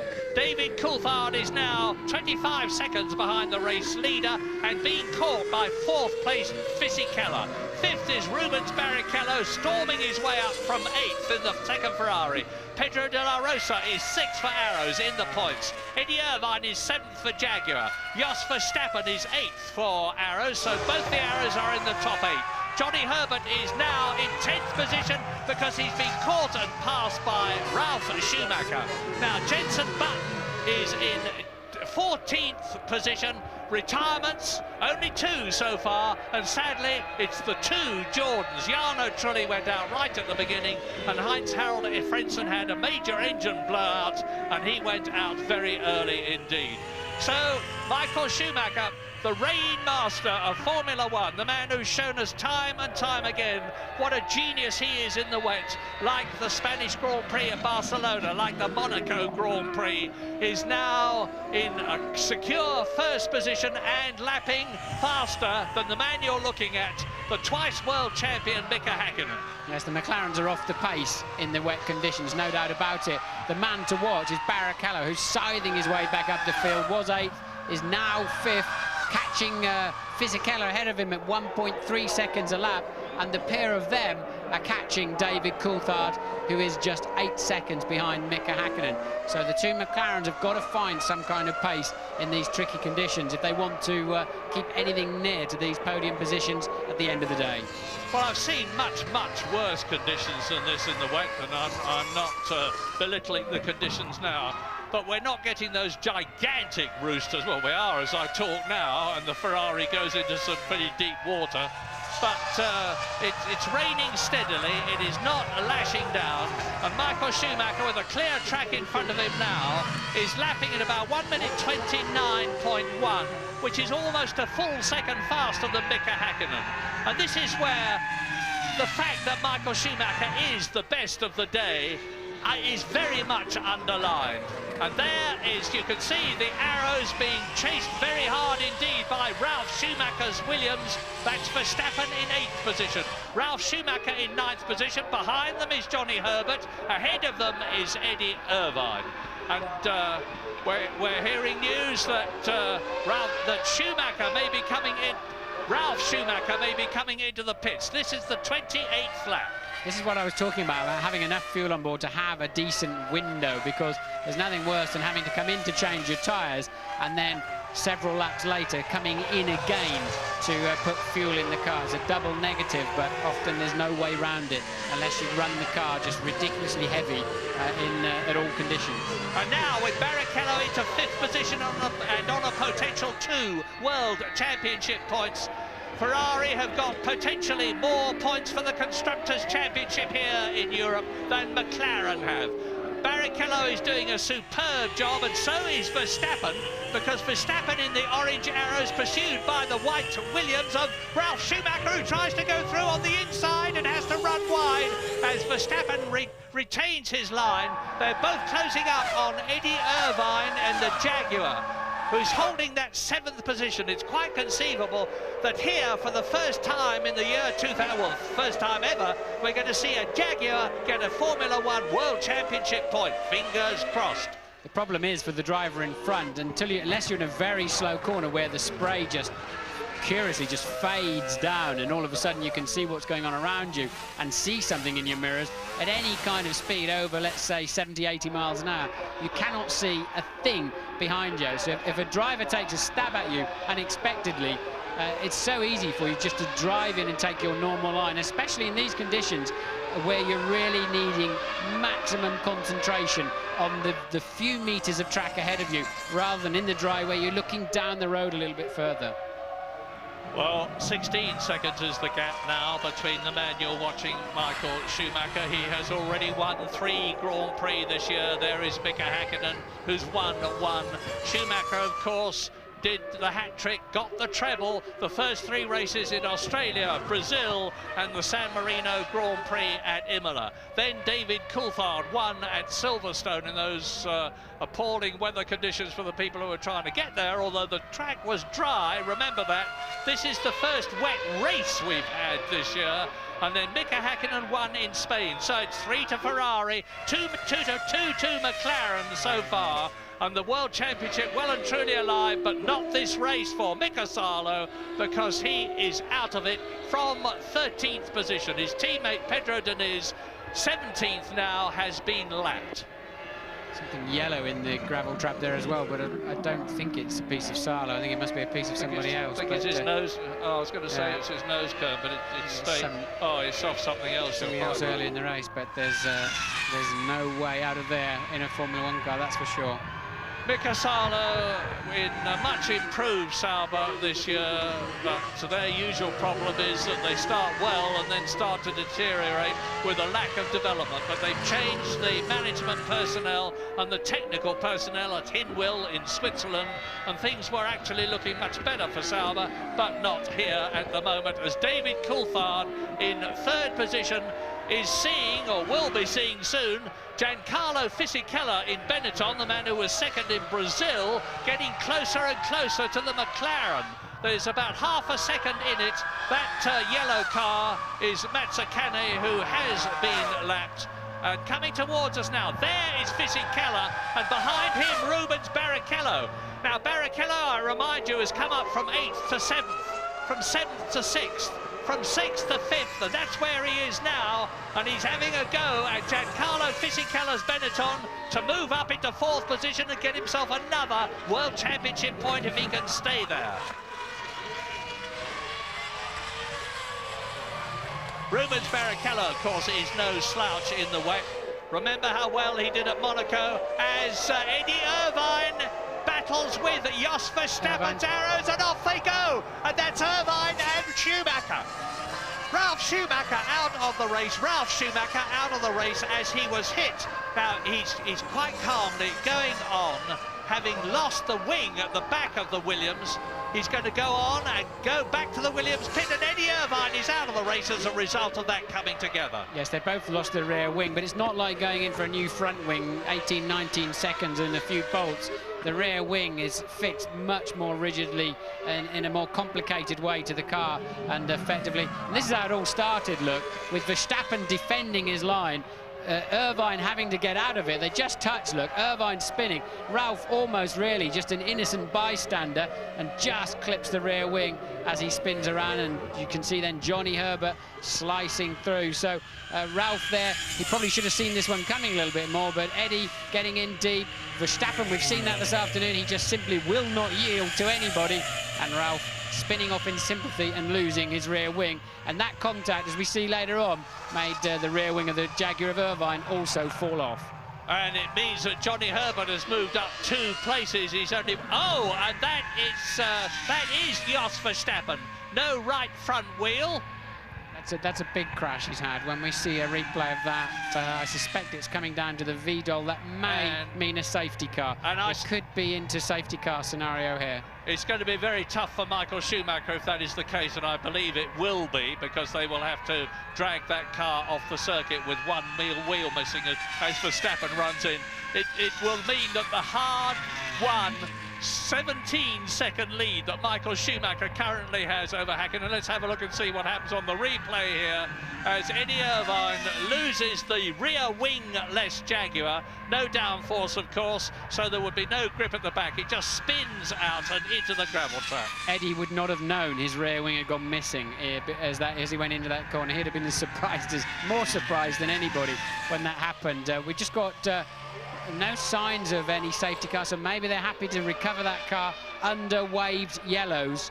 And with marshals on the track, you get waved yellows, so the drivers know there are not just machines or slow machines around or damaged cars, there are actually people around too. But at the moment, they're covering it under the waved yellows. And a waved blue flag is being given to Ricardo Zonta in the BAR in 12th position. And that means there's somebody faster coming up behind you who wants to lap you. Get out of the way, and that's ever likely to be well, it is now. Michael Schumacher is past Zonta. So here we are, lap 32, which is just about getting on for half distance. Michael Schumacher that you're looking at with no signs of the safety car coming out, to his immense relief, not that he'll know about it, is 18 seconds ahead of Hakkinen, who is 19 seconds ahead of Coulthard, who is 7 seconds ahead of Fisichella, who has got Barrichello right behind him in 5th place. De La Rosa in the arrows is still in the points at 6th. Johnny Herbert, Jaguar, is 7th, and remember, he won the race last year for Stewart. Jacques Villeneuve is 8th, Alesi is 9th, Button is in 10th position, Alexander Wurz is 11th, and Ricardo Zonta 12th has been lapped. One of those days for Jenson Button to hang around, because he could get a point, even though he's had a difficult race. I think there was some kind of drama on one lap where he lost something around a minute and a half in the first section of one of the laps, but if he hangs around, he might still get a point or two this afternoon. You saw a rider on the back of a scooter while Murray was talking. I think that was a quick shot of Ralf Schumacher getting a lift back to the pits. He clearly decided, and Barrichello is through. Barrichello is past Fisichella, and now he will just home in on Coulthard, who's clearly nursing some kind of drama because he's 2 to 3 seconds off the pace of the leaders, and Barrichello will now just zoom into the back of Coulthard's McLaren. And as I've said before, we can surmise that David Coulthard in 3rd place has got a problem. We don't know what it is. Ferrari will know, of course. McLaren will know, of course, because they will be in radio contact with this as a replay as they come up to the chicane of Fisichella, seeing Barrichello dive up the inside of him. The Italian yields, and away they go. So that is the position, with Rubens Barrichello now up into 4th place on lap 33, half distance. Come back soon after the break.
35. Michael Schumacher is the leader, and here is the Ferrari pit crew waiting to get the Ferrari in. Here is Michael Schumacher, and here is Rubens Barrichello in the second Ferrari. Into his pit, off come the wet tyres, on go another set. The fuel filler is doing his job to perfection after Nigel Stepney was hurt last week. And now here we are again as Michael Schumacher comes into the pit lane. Michael Schumacher into the pit lane for his second stop. Now he's 18 seconds ahead of Hakkinen, and James Allen is waiting for him. Yeah, it's a good decision by Ross Brawn. It's absolutely chucking it down now. There's no chance of this track drying out before the end of the race. This is the fuel to take Schumacher through to the end of the race. Nice, calm, relaxed pit stop by the Ferrari team. I think they feel they've got the day one here, but there is, of course, still some way to go in this motor race. Anything could happen. And I can tell you that Mika Hakkinen has now gone through into the lead. There he is, you see. There is the McLaren of Mika Hakkinen. Now look at the pit lane and wait for Michael Schumacher coming out at a steady 80 kilometres an hour, which is what he has to do as we wait to see whether David Coulthard comes through. No, that was Ricardo Zonta in the background in the BAR, and he is well down in 12th position. There's Coulthard too far behind. What I'm finding slightly curious is that Rubens Barrichello only stopped for 7 seconds, and there's a half distance to go. Now you use significantly less fuel in the wet, maybe up to 7 or 8% less, but even so, I'm still surprised that Barrichello wasn't stationary longer. And Louise is in the pits with Eddie Irvine. But not quite yet. Well, let's have a look and see what's happening with Mika Hakkinen in the McLaren. He's not as good in the wet as Michael Schumacher is, which is not to say that he is not good. But it's Michael Schumacher all the way at the present moment, looking good. But if I say that, he will hit a problem. He's easing away from Ricardo Zonta, who he has already passed, as we go back now to David Coulthard in 3rd position.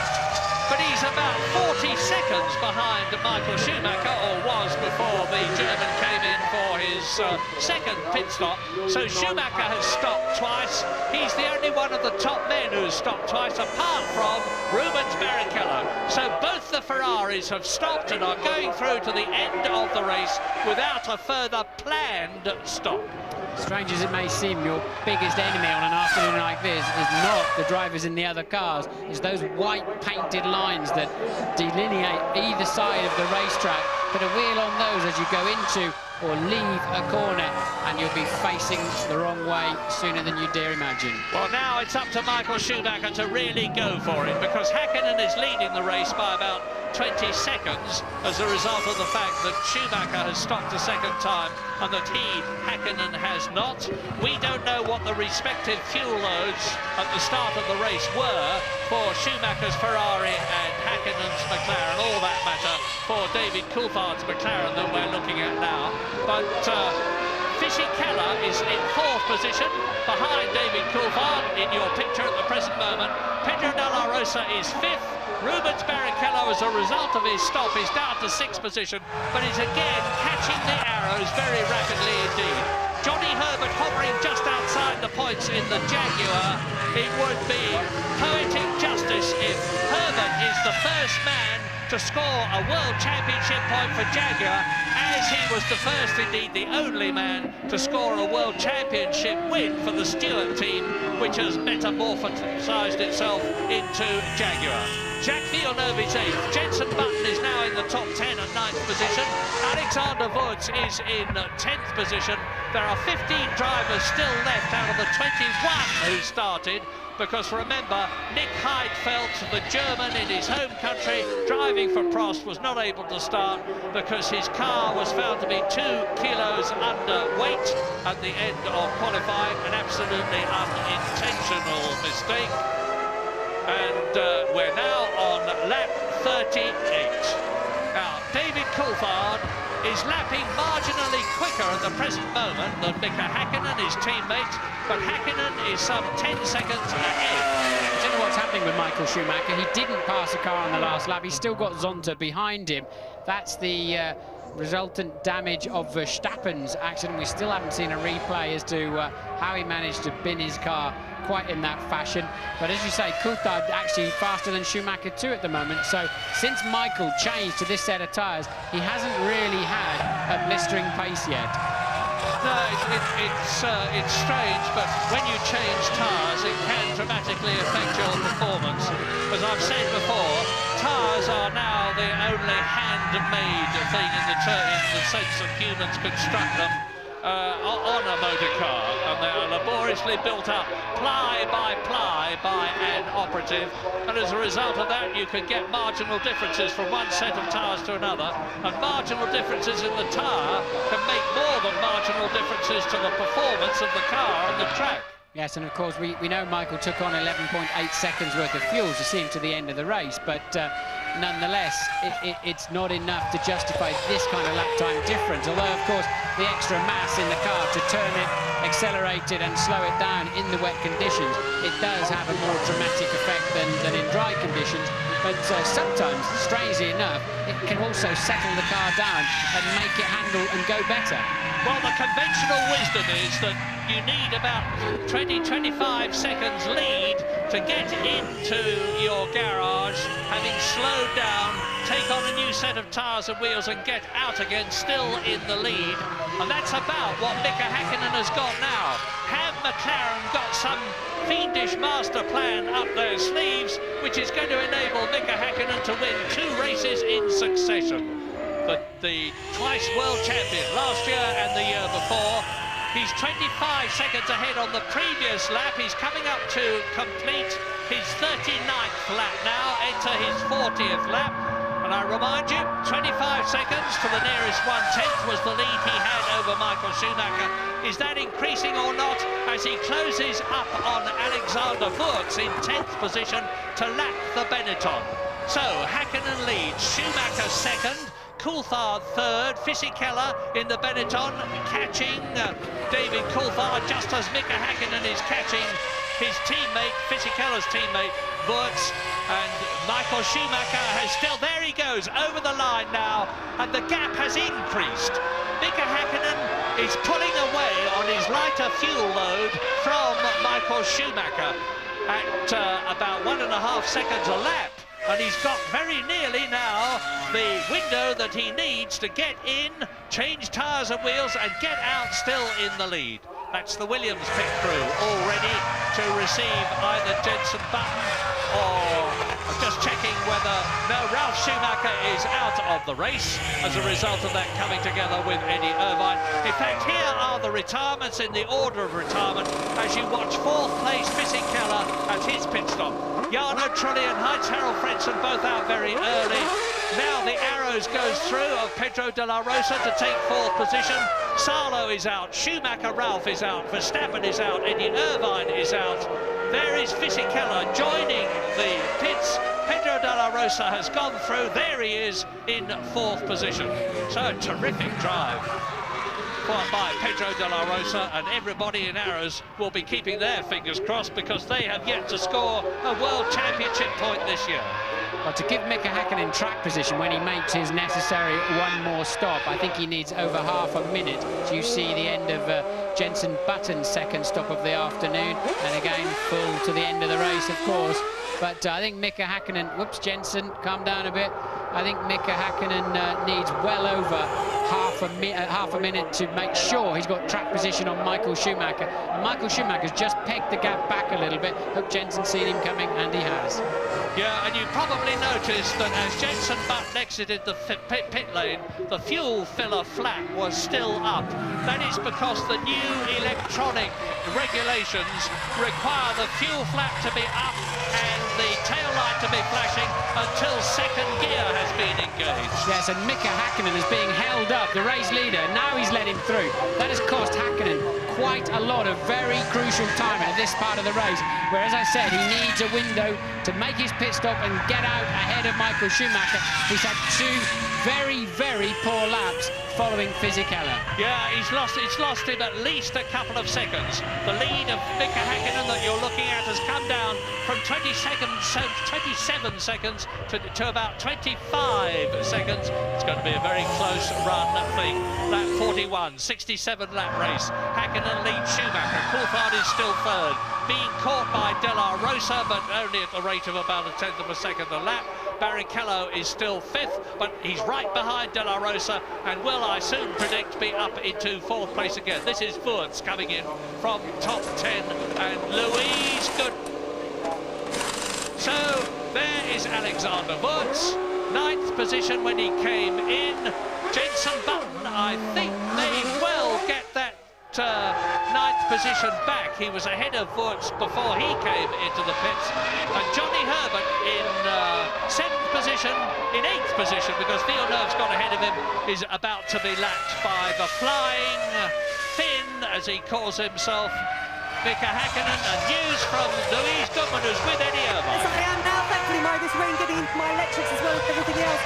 Eddie, tussle back there. Were you aware that the fact that you'd lost your rear wing? No, I looked in the mirrors, actually checked the rear of the car. Everything looked okay, but obviously it wasn't. And then I obviously went down the next straight. So I'm surprised, because normally you would notice the rear being very, very light, which it wasn't, so strange. Running strongly until then, though the team seemed to pull up their performance this weekend. Yeah, we haven't been bad. You know, this sort of circuit suits a car that's a bit light on the rear end, and the qualifying went reasonably well, and I think the race was going reasonably well. The wet, we definitely had the car on dry settings, which wasn't exactly ideal, but it was hard work. It was really hard work. The rear end kept going all the time, so I was really working hard to stay where I was. Cheers, Eddie. Johnny Herbert, Eddie Irvine's teammate, coming into the pits from 8th position for his second stop of the day. Consistent rain now, Murray, really. Not heavy rain. I don't expect a lot of standing water or aquaplaning, especially online. I think if they move offline, you see a little bit more of that, but it tracked the drains reasonably well. So it's just a question of staying in those wheel tracks. The cars, they lose about 5-6 miles an hour down the straights, as we see a Lacey coming up the inside of Wurz, and that is actually for position, for 10th position. They're a lap down between them. But lifting all that water up into the air, the tyres are lifting bucket loads of water into the sky effectively, and that takes a lot of energy, a lot of power, and you lose quite a lot of straight line speed because of that. Now Häkkinen's got his work cut out, because he's coming up to Jacques Villeneuve, who is 7th, who is trying to get past Fisichella's blue Benetton in 6th position. And Villeneuve will be concentrating on getting past Fisichella, not on letting Mika Häkkinen through. Now, there's very little difference between their lap times, but every tenth of a second that Mika Häkkinen loses to Michael Schumacher, who's 25 seconds behind him now, is going to be absolutely critical when the Finn comes in for his second, we presume, and last pit stop. Because I can't believe he is not going through. We're on lap 43 now out of 67. So, Fisichella there, 6th position. Villeneuve, 7th. Mika Häkkinen leading the race, but he's got to get past these two, because he's being held up. Doesn't look much, but he is being held up as Villeneuve goes for Fisichella and throws up an enormous amount of spray in Mika Häkkinen's face, obscuring the Finn's visibility. Now, it's 25 seconds between Häkkinen and Villeneuve, or was when this lap started. I predict it's going to be a lot less than that at the end of this lap, because Schumacher is lapping in about 1 minute 30.9. Villeneuve is lapping in 1 minute 33.8. Yes, McLaren's decision to start the cars fat with fuel looks very smart at the moment, but this is the stage of the race where Häkkinen needs to be capitalising on that, while the Ferraris effectively right now have a higher fuel load, as the McLaren one is running down, and he's gone for the inside. Villeneuve's seen him, an ex-world champion himself, of course, Villeneuve, and smart enough to know what's going on around him. Coulthard massively off the pace. I don't know how he's keeping 3rd place. I think McLaren should get him in the pits, maybe change his tyre pressures or something, give him a bit more pressure if he's aquaplaning or whatever, if he is struggling on any standing water. Although there doesn't, as I said, there doesn't appear to be much to me, but Coulthard struggling for lap time. He really should come in and have another set of tyres. And I was so wrong about Pedro de la Rosa replay of Häkkinen lapping Villeneuve. Now, I was so wrong about De La Rosa and Barrichello. I said Barrichello would rapidly regain the 4th place he had got by passing De La Rosa after the pit stops. He's not done so. De La Rosa from Spain in the Arrows is holding 4th position. And then he's not only that, but he's catching David Coulthard at the rate of about 1.5 seconds a lap. He's 27 seconds behind him at the present moment, and Rubens Barrichello is not closing the gap as Häkkinen goes through and passes and laps Fisichella. So Häkkinen, there's only 5 people on the same lap now, and that is lap 45. Häkkinen, Schumacher, and the gap is down to 22 seconds. It's bad news for Mika Häkkinen. The gap is down for 22 seconds, and so as a result of being held up, Häkkinen has lost nearly 3 seconds. Coulthard is 3rd, De La Rosa is 4th, Barrichello is in 5th position, and those are the only 5 on this lap. Yes, he's lost 3 seconds, but that's like a net 6 or 7, because I think at this stage of the race, you would expect him, he was, until he called that traffic, pulling away. Now, that's clearly the McLaren mechanics in the pit lane. I'd be surprised if they're going to bring Mika in unless he just has to have fuel. Otherwise, they'd let him use that clear air. Does he come in the pit lane? Yes, he does. It is for Mika Häkkinen. So, unfortunately for him, he clears the traffic just as he has to come in for fuel. He's clearly got not enough fuel to go any further. So, James is waiting for him. Colossal frustration down here in the McLaren garage. They really are upset. That traffic has really messed up their race effort. But to be honest, he was going to need about 40 seconds anyway to get it back out ahead. Looking at what happened with Michael when he made his stop and how much time Häkkinen made up on him. So it's not a bad stop so far. That's the fuel to the end of the race. Slow getaway, trying to find his gear. Schumacher through, James. I'm sorry. Schumacher has passed Mika Häkkinen into the pit lane. Here is Michael Schumacher regaining the lead. There on the left is Mika Häkkinen back again into 2nd position. So that held-up period really did cost Mika Häkkinen a lot of time. Well, it's a new adventure now for Häkkinen. How do these tyres feel now? A little bit of extra fuel, but we know both cars must have identical fuel levels, give or take a kilo or 2, to get to the end of the motor race, as Coulthard comes in too from a distant 3rd place. So Coulthard in for his 2nd stop, and I expect now Michael Schumacher to pull away another second or 2 in these first 2 laps before then we see which one of them, if Häkkinen can close that gap down. A decent stop there from Coulthard. That was critical. Can he get back out ahead of De La Rosa and Barrichello? Well, here's De La Rosa and Barrichello. Here they come on the right. There is David Coulthard on the left, and De La Rosa goes through, and Barrichello goes through. So David Coulthard has lost 2 places. He's gone down from 3rd to 5th. And the magnificent Pedro De La Rosa in the orange arrows, here he is coming towards us, is up into a podium position. Well, he's got a World Championship point in the past. Last year he got one, but the possibility of him finishing on the podium in 3rd position is a really exciting one, something that Formula One really needs. Yes, we didn't see De La Rosa stop, to my knowledge, and I don't know how long or exactly when he stopped in this race. So he is the only one of the front runners that's had 1 pit stop, which is entirely feasible, but we'll try and look into which lap De La Rosa stopped on. Yeah, I was expecting when this race began, you're looking at Barrichello now, and Barrichello is in 4th position. I was expecting when this race began for most of them to stop once. In fact, it's just the opposite. They've stopped twice. Yes, once for fuel and once for tyres, really, but we think De La Rosa stopped about lap 15, so I'm reasonably certain he will have to stop again. And there's Coulthard now down to 5th place, and the slow lap times in the middle section of the race has cost him a podium place for sure. Well, David Coulthard could regain 1 place if Pedro De La Rosa comes in, which seems likely. I don't see that David Coulthard could gain 2 places and finish on the podium. It's looking more and more as though it's going to be a Ferrari victory with a Ferrari 3rd place. Michael Schumacher winning the race, Rubens Barrichello being in 3rd place, sandwiching Mika Häkkinen, which would help enormously Michael Schumacher's lead over Häkkinen in the Drivers' Championship and Ferrari's lead over McLaren in the Constructors' Championship. But there are still 20 laps to go. The leaders are on their 47th lap now as the Ferrari goes through. So we've got a bit of a lull in this terrific race. So leave us and rejoin us later.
Lap 49, Pedro de la Rosa, having driven magnificently in third position, comes in for his second pit stop. Barrichello is up into third. Ferrari's first and third, sandwiching Mika Häkkinen. News from Louise Goodman. Yeah, down in the Arrows garage, I can tell you they're loving it, so well they would.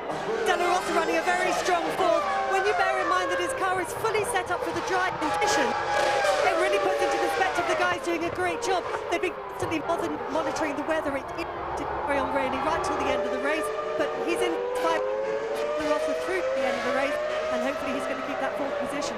Yeah, he was half asleep on his pit stop, though. I think it threw him. They did not change his tyres, which is a smart move. They just went to fuel him as he gets lapped by race leader Michael Schumacher, and De La Rosa very dozy in getting away. I think he probably thinks it's Barrichello. He probably couldn't understand why his car wasn't up in the air. The team quite smartly thought the tyres are not going to wear out, just leave them on, go for a quick splash and go. And De La Rosa's slow away, but we now know he's got enough fuel, of course, to the end of the race. As you're watching Marc Genet in the Minardi. From 13th position, retiring from the European Grand Prix. Lap 50, 17 to go. Michael Schumacher leads Mika Häkkinen that you're looking at by 13 seconds. Rubens Barrichello in the second Ferrari, back to third position, 60 seconds behind his teammate who is leading. Up into fourth position comes David Coulthard. To fifth position comes Fisichella. De La Rosa, I'm not sure whether he is down to seventh, letting Johnny Herbert up into sixth, or whether the Arrows is still in the points for sixth position. We'll know very shortly. But behind them, Jenson Button is in eighth position, ahead of Alexander Wurz and Ricardo Zonta. Everybody up to sixth position has been lapped, and there are now 17 laps to go. Yes, the German producer's not showing it to us at the moment, but Jenson Button is all over the back of Johnny Herbert like a bad suit, and this being Jenson's first wet race, of course. So he stayed on the black stuff so far, has Jenson, and a good scrap going on with Johnny Herbert. And there's a 10-second stop-and-go penalty for Jean Alesi, some incident that we certainly haven't seen. So Alesi with a 10-second stop-and-go, and he is currently 12th. Well, this is 7th to 10th, just look at it. Johnny Herbert, Jenson Button, Alexander Wurz, Ricardo Zonta, in respectively the Jaguar, the Williams, the Benetton and the VAR. Johnny Herbert holding them up a bit. You've heard from Martin how valiantly Jenson Button is trying to get ahead of his countryman Johnny Herbert, but Johnny is looking for a World Championship point, and he possibly needs one more than anybody else in this race, because as I said earlier on, there has been talk about his position in the Jaguar team next year being under threat. If he can get a point here, as he won the race for Stewart last year, it would help him enormously. Now Zonta comes in, he's peeled off from the back, he's come in for his second pit stop in the BAR, and of course that's reduced the battle that was ahead of him to 3 men, Johnny Herbert and Button and Wurz. Well, that was pretty gormless as well. He just wandered into his pit. He's not in the centre of it at all. Ran into his jack man, into the jack itself. I mean, just wake up. Well, you can see how the cars are slipping and sliding in these conditions. Just imagine being in the car, an enormous noise going on behind you. You're fighting for grip. There's 800 horsepower being pumped out. Just the merest whiff of too much throttle and you can be off the circuit. And we're seeing again, as we have seen so many times in the past, how superlatively good Michael Schumacher is in the wet. Now, that's the Ferrari pit crew coming out. Now, I wonder if they short-filled Barrichello's car, because 7 seconds, in my view, was not enough. And what is that going on? That's De Nitz taking Zonta, who's just made a pit stop for 10th place. But I'm wondering why Ferrari can really, I think, we know Michael took 11.8 seconds of fuel. I think yes, it's Barrichello, look, coming in. I was right about that. I just didn't think they put enough fuel in his car. And this plays back into Coulthard's hands, but he doesn't appear to have any speed to do anything about it. Well, I'm just watching the road as you're watching Barrichello coming into the pit lane to see whether David Coulthard comes through and retakes that 3rd position. He was 19 seconds behind the Ferrari. It's going to be mighty close, but there's only just a little fuel gone in, and Barrichello exits the pit, and Coulthard has yet to go through. There he is! Watch it, watch the exit. Barrichello is going to come out, and I think David Coulthard is going to get ahead of him, and he's done so. There he is, David Coulthard, 3rd position. So it is Ferrari leading Schumacher, McLaren 2nd, Häkkinen, McLaren 3rd, Coulthard, Ferrari 4th, Barrichello. Fisichella is 5th, and Pedro de la Rosa is still 6th ahead of Johnny Herbert. I think Barrichello will be asking some serious questions at the end of this race to understand what on earth they were doing. Why didn't they put a dozen seconds of fuel in his car like they did Michael Schumacher at the same point of the race? Very bizarre. Maybe they had a refueling rig problem or something, but clearly they just didn't get enough fuel in that car at that crucial stop. You are right, but it is very strange because, as we've said many, many times, Ross Brawn is the master tactician in Formula One. It seems strange that he would get it wrong, but maybe there's more to it than meets the eye. Anyway, we're on lap 53 now, and Barrichello knows he's got to really get the hammer down. The gap between himself and David Coulthard, I would estimate at about 10 seconds. I won't know until the end of this lap, but it must be something like that. And he's got ahead of him Fisichella. That's Michael Murray, sorry to butt in, but that's Michael coming up to lap Fisichella. So Barrichello is, I think, some way down the road from Fisichella, but he's now got a job on to catch Coulthard. Barrichello, I think, has got the faster pace in the wet without anyone. In fact, there's no thinking about it. He has.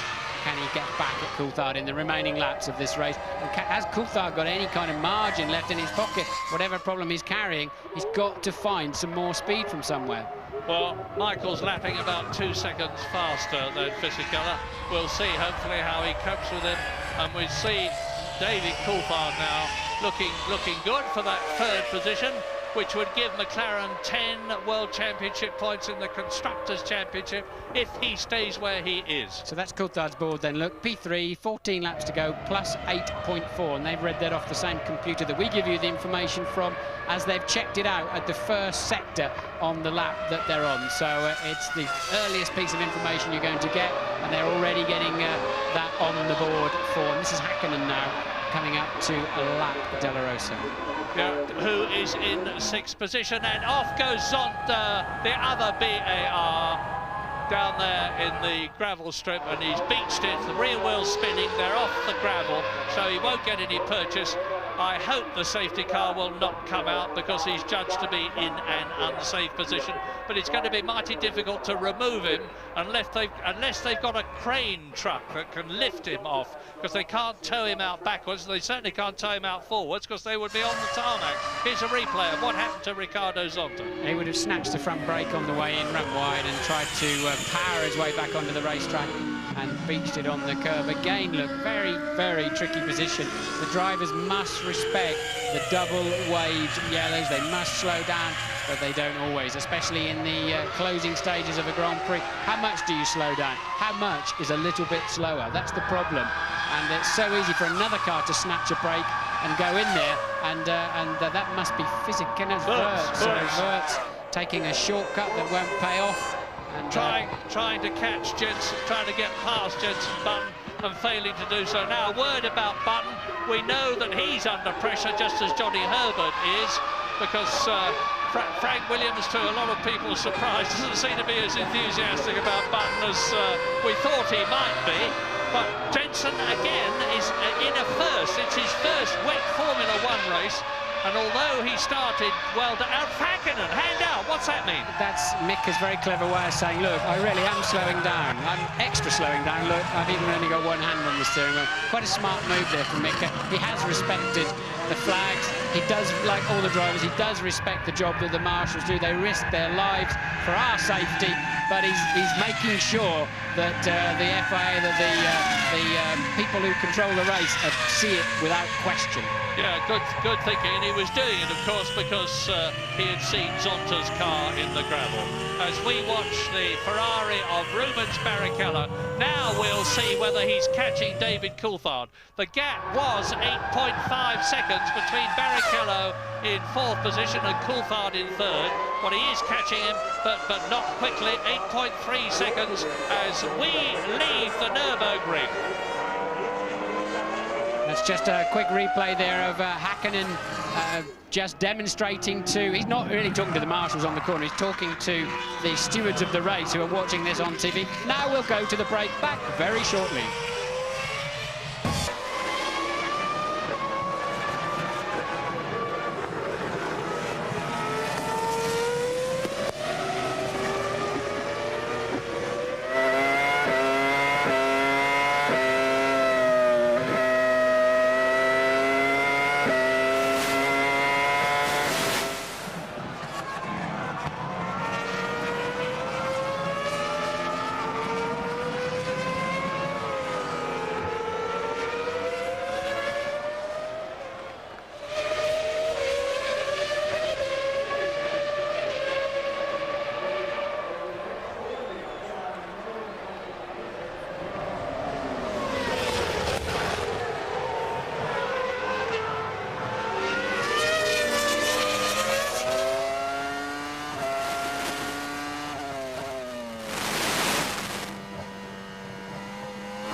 To go. Are Ferrari going to make it their 4th win of the year? And even more interestingly from their point of view, Are they going to have third place as well? It looks as though the former is yes, it looks as though the latter is no. Michael Schumacher leads Häkkinen by a decreasing margin of 7.6 seconds, with David Coulthard being caught by Barrichello, but not fast enough. Fisichella is fifth and De La Rosa is sixth. I had to disagree with you, Murray, but I think Barrichello is plenty fast enough to catch David Coulthard at the moment. But amazingly, Barrichello is about to be lapped by his teammate, and at this level of the game, that is the ultimate embarrassment, even though clearly whoever decided Barrichello's strategy, it's definitely not helped him on the afternoon with that extra pit stop. But Barrichello about to be lapped by teammate Michael Schumacher, and that gives you a pretty good indication of just how well Schumacher and Häkkinen have been going this afternoon in these treacherous conditions, because they're lapping for the fourth place man. You may be surprised to have seen Pedro Diniz move over and let Wurz through when they're running next to each other in position. But it's Fisichella going through now. He's in fifth position, and now Häkkinen goes through and laps again the Sauber of Pedro Diniz. So Giancarlo Fisichella has been lapped. Here is Mika Häkkinen storming up behind him on the 58th lap out of 67. This has been a terrible lap for Mika Häkkinen. He's lost over 2 seconds passing those, passing the Sauber on this lap to Michael Schumacher. And this is why, look, you have to hover. You can't just drill it in there just in case he turns in on you. You've got to be more positive if you're letting somebody through and give them more than a car and a half to go at. And Michael has now lapped Barrichello. That's not going to help Barrichello's cause much, unless Michael can also lap Coulthard and hold him up in some way, which is he's more than capable of doing and understanding. But he's only 10 seconds ahead of Mika Häkkinen, so he hasn't got that much of a comfort zone. I remember once when Michael Schumacher actually backed off as he was winning a race to help his brother, who was then driving for the Jordan team. No question of that, of course, at this race, when Mika Häkkinen is treading so comparatively closely on his heels, watched by Ron Dennis on the McLaren pit lane position. This happened to me in Hungary when I was driving for McLaren. I was running third, and I let Michael ease past me, trying to hide my problems, but he spotted that I'd got a problem, backed off, he made me unlap myself, and then his teammate overtook my stricken car on the very last lap and booted me off the podium. That was Verstappen, as it happens, when they were both at Benetton. So Michael is very good at thinking about what's going on around him. Yeah, people think that you just jump in the racing car and go absolutely flat out. You're probably at about 90% of your potential, and you're thinking all the time, and the actual racing actions are, if not automatic, getting that way when you're at the level that people like Schumacher, Ralph and Michael and Mika Häkkinen are at.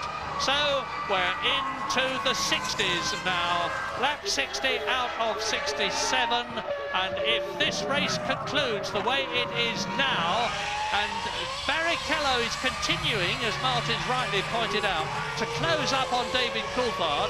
Not terribly quickly, but he is getting closer all the time. It's going to be Ferrari's first and fourth, but it might be Ferrari first and third. Yes, Barrichello curiously lost a lot of time on the last lap being lapped by his teammates. So that didn't help his cause very much, and definitely played into David Coulthard's hands. But Barrichello still has got the speed, but he's going to be somewhat deflated seeing another scarlet car whiz past him. So let's assume that Michael Schumacher wins at this race. He's... Whoa! It's the white line I was telling you about. He won't do it if there's much more of that and it gets worse. But let's assume he wins it, Martin. Is it going to be Michael Schumacher's skill, the Ferrari's performance, or the Ferrari team's strategy? I think it's a combination of everything, but I think Michael has been pretty supreme this afternoon. The strategies have been different, but I don't think there's been much of an advantage. They both pitted roughly at the same time for wets and refueling, etc., etc. So you have to say, on the afternoon, Michael has made a better fist of it. I think right from the beginning, as soon as it started to spit with rain, it was clear to see the Ferrari was better suited to the tricky conditions. Well, it's going to be mighty close for third position, because Barrichello has nipped another second out of David Coulthard's lead over him. David Coulthard is third. And Barrichello's got the gap down now to 6 seconds with 6 laps to go, including the one they're on. Yes, now this is very, very interesting because to get to Michael Schumacher, Häkkinen has got to lap Schumacher's teammate. And to keep, I mean, Häkkinen's really homing in on Schumacher at the moment. To keep Häkkinen away, he's got to leapfrog Häkkinen's teammate to lap him. So Coulthard might come into play in this race yet, and also Barrichello can do a pretty good job of spoiling Mika Häkkinen's race. Either which way, I think it could play into Coulthard's hands, and we could see a little bit of argy-bargy with people unintentionally, in inverted commas, holding other people up. What we don't know, of course, is to what extent, if any, Michael Schumacher has got something in reserve. He knows that Häkkinen's closing up on him. He's in touch with his team by radio. He'll be getting pit boards. What he's now got in reserve is Rubens Barrichello as rear gunner. So Ferrari may have pulled Barrichello into that position, and Michael Schumacher may not even have to risk passing David Coulthard. So, lap 61, the race order: Schumacher, Häkkinen, Coulthard. The remaining 3 in the points: Rubens Barrichello, who's now 5.3 seconds behind Coulthard. Fisichella in the Benetton, looking good for another points finish. Pedro de la Rosa keeping his fingers crossed for the first point for Arrows of this season. Johnny Herbert is 7th, and there he is, followed by Jenson Button's Williams 8th, and Alexander Wurtz's Benetton 9th. David Coulthard's about to catch this little gaggle having a squabble.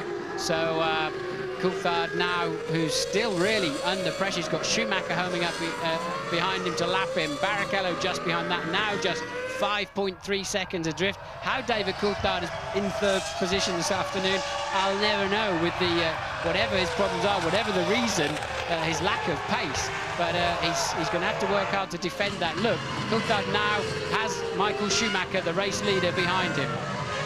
So, lap 62, and if anybody in the first 6 goes out of this race, the car that you're looking at in the lead here, 7th place Johnny Herbert is, and here is the Ferrari. Coulthard yields.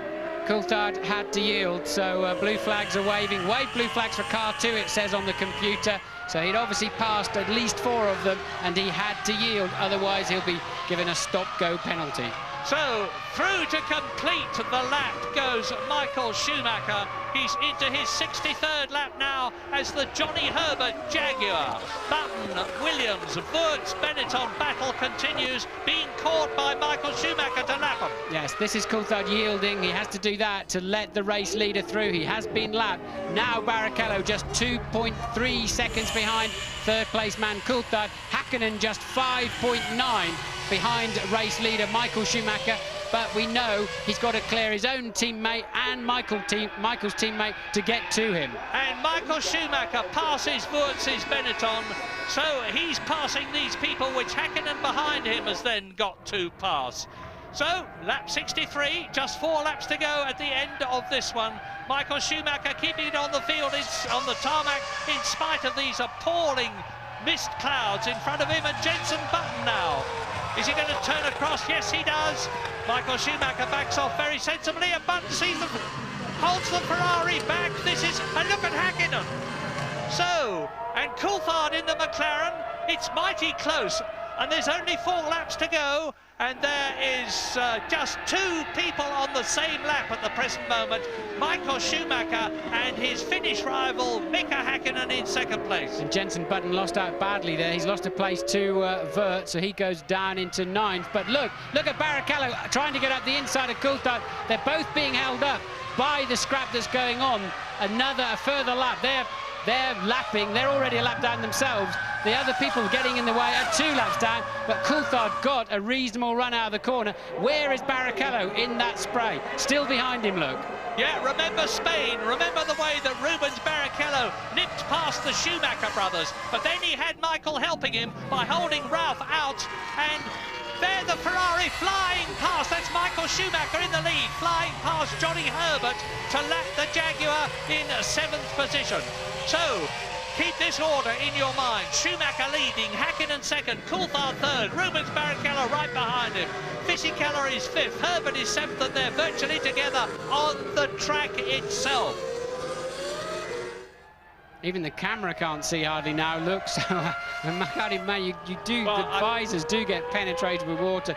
You start peering through little holes in the end, trying to just pick out the curbs and braking point. Michael, but dangerously close to the edge of the track again. But the vital thing is that Michael Schumacher has now cleared the people he was lapping and has got an open track in front of him. He can see where he is going. He's on his 64th lap. He's got 3 laps to go at the end of this to make it the 4th Ferrari win of the year 2000 as Alexander Wurz comes up behind Johnny Herbert's Jaguar and has a go.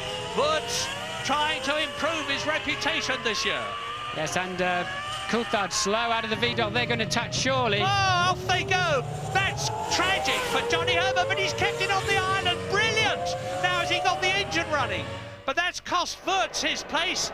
But it may be that and Jenson Button, now where is he? Well, there is David Coulthard with Barrichello right behind him. They are 3rd and 4th, but we need to look back down the field a bit. Wurz is out of the race. Yes, so that actually cleared the way a bit for Coulthard, but I think Barrichello is much quicker under braking, and surely he's going to nail David down into the Vidal later in this lap. David's going to have to keep to the inside and make a... This is a replay of Barrichello trying to... No, in fact, the camera then cuts away. Look, you're just always going to run wide, and, well, I think Johnny must have known the laws of physics there, that the Benetton was surely, he should have going to come towards the outside of the corner, should have given him a little bit more space. Well, it actually hasn't helped Johnny Herbert because he is still not in the top 6 as a disconsolate Alexander Wurz walks in to make an explanation. Notice he's got 1 blue boot and 1 red boot. That's his good luck symbol. Hasn't done him much good in this race. Michael Schumacher on lap 65, 10 seconds now ahead of Mika Häkkinen as a result of weaving his way through the traffic better than the Finns. He's looking very, very good indeed for his 4th win of the year. Button is out of the race. I can see on the computer car 10 has stopped, so Jenson Button is out of this race. And look, there is the dice for 3rd place as they go over the line.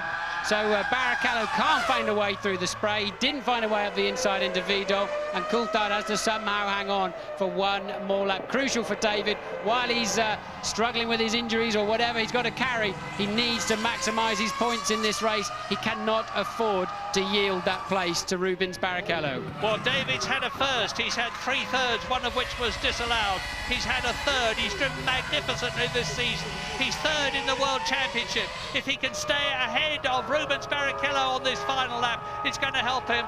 On this last lap but 1, it's going to help him as the Ferrari technicians look anxiously at their monitors, and Michael Schumacher is on his 66th and last lap but 1. That was the Ferrari. Now the next car up will be Mika Häkkinen's McLaren. There it is, and David Coulthard, and behind him is Rubens Barrichello. So Barrichello, I think his best chance is at the next corner after this. So if he's got... Häkkinen's given up. Häkkinen's satisfied with 2nd place. He's now 13 second. He realises he's not going to leapfrog those 2 in the time available. And Barrichello just nowhere near close enough, even though he's much stronger on the brakes into this Vidal. So now Coulthard knows where his strengths and weaknesses are. Barrichello's got better traction. We've seen him overtake cars out of this chicane all afternoon. But Coulthard knows he's got to have just enough distance into Vidal, and he's guaranteed then this podium position. But now, can Barrichello get a run up? There's a lot of grip up to the inside of turn 1 in the rain here. It is amazing how late and deep you can go on the brakes. Barrichello, I expected him to pop out of the spray, but he just couldn't do so. Strong engine there in Coulthard's car. Barrichello driving absolutely blind, and total faith in the car in front. Well, these 2 are not going to go the full race distance. Only Michael Schumacher, who is now on his last lap, and Mika Häkkinen are going to do that. But it certainly looks like being Ferrari, McLaren, McLaren, Ferrari, because look, on this last lap for him, David Coulthard is staying ahead of Rubens Barrichello as they exit turn 5 on this 13-turn corner track, and Michael Schumacher comes out of turn 8 with the German horns, the air horns blowing, the flags are waving. Schumi is their hero, and you can see Ferrari flags all round the track. A magnificent, if he gets there and he hasn't got far to go, the Ferrari mechanics already crowding the pit lane.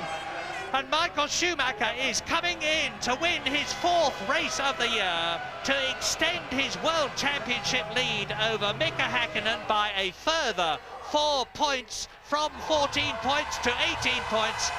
Schumacher wins in Germany.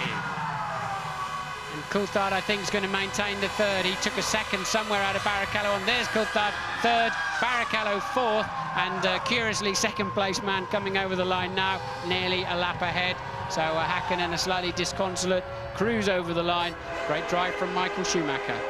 And with Pedro de la Rosa in 6th position in the Arrows, behind Fisichella in 5th place, it means to say that Arrows magnificently in their newly liveried bright orange motor car have finished in the points for the first time this year to give Pedro de la Rosa his 2nd World Championship point in his 2nd year of Grand Prix racing. A very, very happy Ferrari team. Well, McLaren have got 10 World Championship points to Ferrari's 13. It could have been worse, but the fact remains that the gap in both championships between Schumacher in the drivers and Ferrari and McLaren in the constructors has increased. In fact, now Michael Schumacher is on 46 World Championship points to Mika Häkkinen's 28. David Coulthard is still 3rd. Rubens Barrichello is in 4th place as he was before. Ralf Schumacher is still 5th and Fisichella is still in 10th position. Well, as ever in Grand Prix racing in Formula 1, a wet race, particularly one that starts off dry and becomes wet all the other way round, has turned out to be immensely exciting and dramatic, and it really does look as though the tide after all these years has turned for Ferrari, led by the little man that you see walking into the Ferrari garage, Jean Todt, the Frenchman, who recruited Ross Brawn, the Englishman, Rory Byrne, the South African, Michael Schumacher, the German, to help him bring Ferrari back to the front, and he's certainly done it here. Important day for Ferrari, because clearly McLaren were gathering pace and coming back at them with some energy after those dominant 3 wins by Michael in the first 3 races. And Ferrari today have nailed that. They've stopped that march, and I think it was a very significant day in this year's World Championship. Yes, and the thing is that in recent years, Ferrari has started off the season not as well as McLaren, but have closed the gap as the season went on. This year, it's been just the reverse. They started off tremendously strongly with those 3 successive victories, then lost the next 2 races to David Coulthard for McLaren and Mika Häkkinen for McLaren, and have now won the 6th. There's 17 races in the series. We've got a new race in America, the 15th race of the year, in the 3rd week of September. And it looks as though the championship is going to get more and more exciting, because McLaren at Woking with Mercedes-Benz power will not give up. Led by Ron Dennis, they've got years and years of experience, and they know that the championship is never over until it's over. Michael Schumacher giving his distinctive pumping action from his 2 fists, and Mika Häkkinen draws alongside him. McLaren now, Ferrari are now on 62 World Championship points to McLaren's 52, so they've extended their Constructors' Championship lead by 4 points, with Williams still holding on in 3rd place. When Mika Häkkinen watches a replay of this race, he's going to be disappointed and looking the other way when he sees how Michael Schumacher overtook him earlier in the race. I think he's going to be very disappointed with himself that he yielded. He gave Michael so much space, and that was a critical point there, because then it allowed Michael to get off and build a lead, and Mika really will not enjoy that moment on the video. Well, just a statistical point, but it is of some real significance. In winning this World Championship race and getting 10 World Championship points, Michael Schumacher has moved up ahead of the late, great Ayrton Senna to the 2nd highest World Championship points scorer of all time. He now has 618 points and has been bested so far only by 4 times world champion Alain Prost, who is here to see his Prost team driver, the only one, Jean Alesi, finish in 9th position, with Nick Heidfeld not being allowed to start the race due to his car being underweight at the end of qualifying. So, the results of the European Grand Prix at the Nürburgring: a Ferrari triumph. Michael Schumacher wins from the two McLarens of Mika Häkkinen and David Coulthard, and his teammate Rubens Barrichello 4th. Giancarlo Fisichella for Benetton has got 2 World Championship points for 5th place. De La Rosa, a magnificent single point, their first this year for Arrows. Pedro Diniz in 7th place for Sauber. Gaston Mazzacane, the Argentine driver, in 8th position for Minardi, ahead of Jean Alesi. Jenson Button is going to be classified 10th, although he's 5 laps down. Johnny Herbert will be classified 11th after his retirement, and Alexander Wurz 12th. And then all the rest have retired, particularly, notably, and very sadly, for what's turning out not to be a good season for them, the two Jordans of Jarno Trulli and Heinz-Harald Frentzen. Jordan were 3rd in the Constructors' Championship last year. They're down in 5th position this year, and they're some 53 points behind Ferrari. Not at all a happy Germany for Eddie Jordan and his team. Well, they are the photographers crowding out onto the circuit now, waiting to see the 3 top men, Schumacher, Häkkinen and Coulthard. And let us remember that David Coulthard, for the 2nd race in succession, has been carrying a very unpleasant and painful injury. That is to say, 3 cracked ribs. You need to be very, very fit, and as well as being gigantically determined to be a Grand Prix driver, and he's certainly every bit of that. 21 starters, 9 finishers, and to add insult to injury, they're now going to stand on the podium and get even more wet, but I don't think they'll mind too much. I think Schumi's going to be the happiest man up there. Häkkinen, he's going to be disappointed to lose more ground to Michael Schumacher, and that's Mrs. Michael Schumacher we're looking at now. Coulthard, I think, will be amazingly relieved and surprised to end up in 3rd place in this Grand Prix. Corinna Schumacher, there are 2 little Schumachers at home in Switzerland, where the gigantically wealthy Michael Schumacher lives for all sorts of reasons, not the least of which, I suspect, is that it helps him from a taxation point of view. Nothing wrong with that. Michael Schumacher then in the background, in a slow motion, with the fist up, that distinctive and familiar sign that we have seen in the past, adds yet another victory to his tally. That's his 39th Grand Prix win. He's been on the podium 76 times in his 132 Grand Prix. He's been on the podium for well over half the races in which he has competed. 1 race for Jordan, then for Benetton, where he was a double world champion, and now for Ferrari. Is he going to be this year's world champion? He could be. Michael Schumacher, the distinctive Schumacher leap, looking as ever delighted. And in Germany, the German national anthem.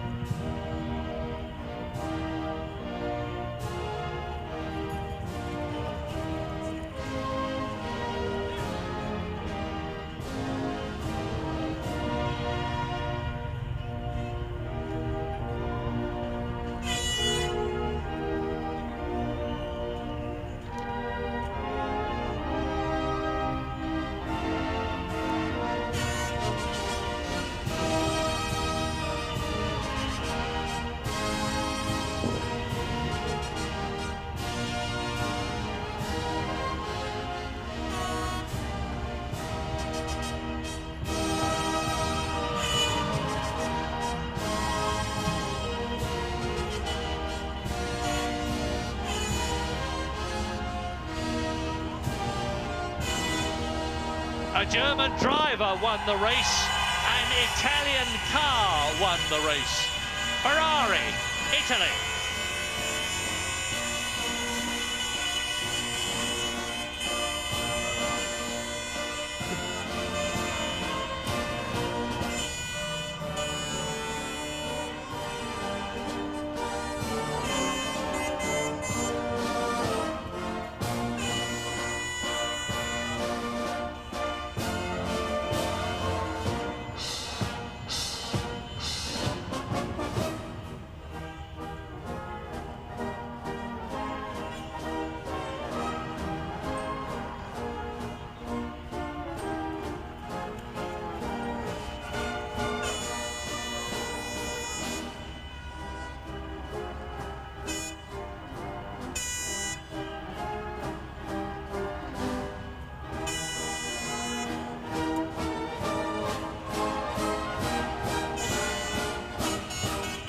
and understandably delighted. Michael Schumacher from Germany wins the European Grand Prix in Germany and will receive his trophy appropriately from the Chancellor of the Federal Republic of Germany, Gerhard Schröder.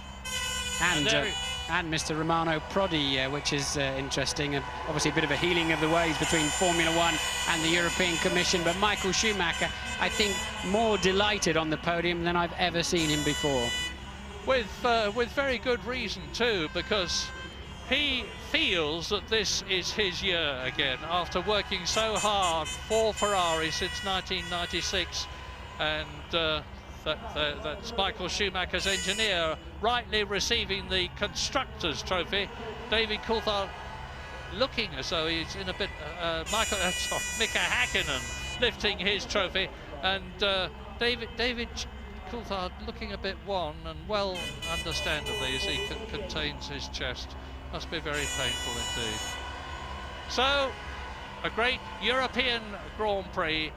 David Coulthard rightly kept well away from the champagne festivities in the past race or two, but he's getting in there this year, and that is good to see. So, Ferrari win, Schumacher win, but McLaren are still there.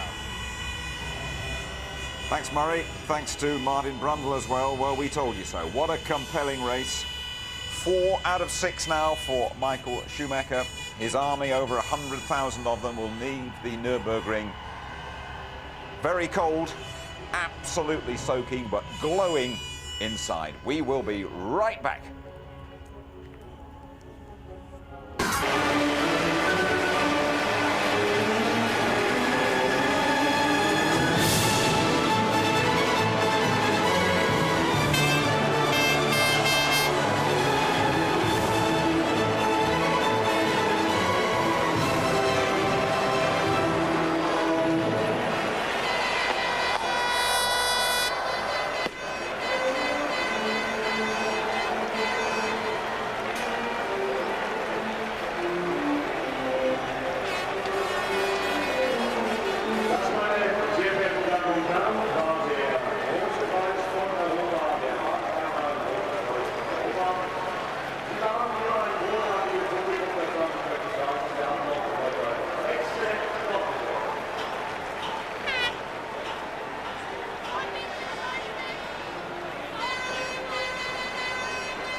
You're back with us at the Nürburgring, where Michael Schumacher has won the European Grand Prix for the 3rd time, delighting the old lady and the 2 watching back at home.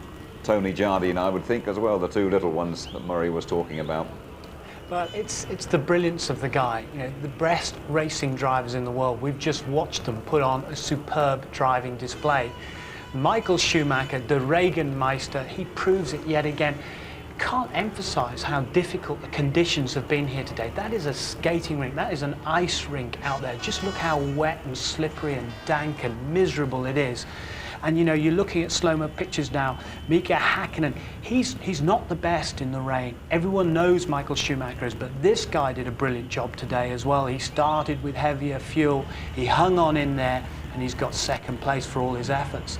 And it really is Ferrari's day, Schumacher's day. We'll have to ask questions about Barrichello and what happened to him later on. OK, let's go straight to the press conference. Mika Häkkinen and David Coulthard. Michael, many congratulations on a great victory. Thank you. We could see the rain on TV, but what was it like to drive in such atrocious conditions out there? I mean, the only critical circumstance was when it started to rain and you were out on slicks. And obviously none of us front riders wanted to go into the pits and take the chance to pick up rain tires and find out you go slower. As it was not a clear rain yet, we knew it would come, but whether it was already this one or whether it would have stopped and start later on again, nobody knew. So it was difficult. But obviously some drivers took on rain tires, and as soon as we saw they go faster, we went straight in. Was there any problem with aquaplaning? There was a few times, yes, because especially with my last set I did more than 30 laps, and I was pretty knackered at the end, and it was pretty difficult on certain parts, especially on the straight, but not as bad as what we have experienced in probably Silverstone. I think we have experienced very bad aquaplaning. Here it wasn't as bad. And your first pit stop was very slow. Did you have a problem, or was that a change of strategy? I don't know honestly what happened. I need to analyze you guys. You have the opportunity to see everything from outside and see the times. I sit there and I don't even count. I just wait until the ready is there and I go. So I have no idea. Okay, thanks, Michael. Mika, was that the best start of your career? I'm sorry? Was that the best start of your career? 3rd to 1st, boom, straight in? No, not really. But one of the best, yes. I enjoyed the podcast start, yes. You just, as the lights went out, you hit the clutch perfect? Yeah, I knew that's the only chance, you know, what I have to do. And it's a great possibility to make a very good start, and you can immediately improve your position in a race. And I was happy to do that, because the disappointment what I had yesterday in qualifying was basically fixed. You had a lot of back markers towards the end of the race. Wirtz, Herbert, Button. If you hadn't had that problem, do you think you could have caught Michael by the end? I certainly would have get very close. I mean, I naturally understand that Michael could have pushed much more also. He could have gone maybe faster. But I would have gotten very, very close. Overtaking, I don't know. But obviously there is improvements what we could do in terms of back markers and with the blue flags. And today that situation, that problem wasn't helping me too much today. Okay, thank you, Mika. David, you lost 2 places at the start and then seemed to struggle with your car throughout. What was the problem? I really don't know at the moment, but Wright obviously missed the lights. I think my getaway itself wasn't too bad, but I was just slow to react. And straight away I was struggling with the rear of the car, which became even more difficult when it was in the damp conditions. And then, of course, once it went full wet, so it was definitely one of my most difficult races. So I guess in those circumstances, fortunate to get 3rd. What sort of setup did you have on the car? Was it more towards dry? It was, yeah, a dry setup, but with the availability to make changes for the wet, you know, in the wing level when we came in for our stop. But I think whatever the problem I was having, it's a mechanical one, not an aerodynamic one. Well, I reckon those broken ribs are hurting him as well. We will be right back to complete our coverage of the European Grand Prix.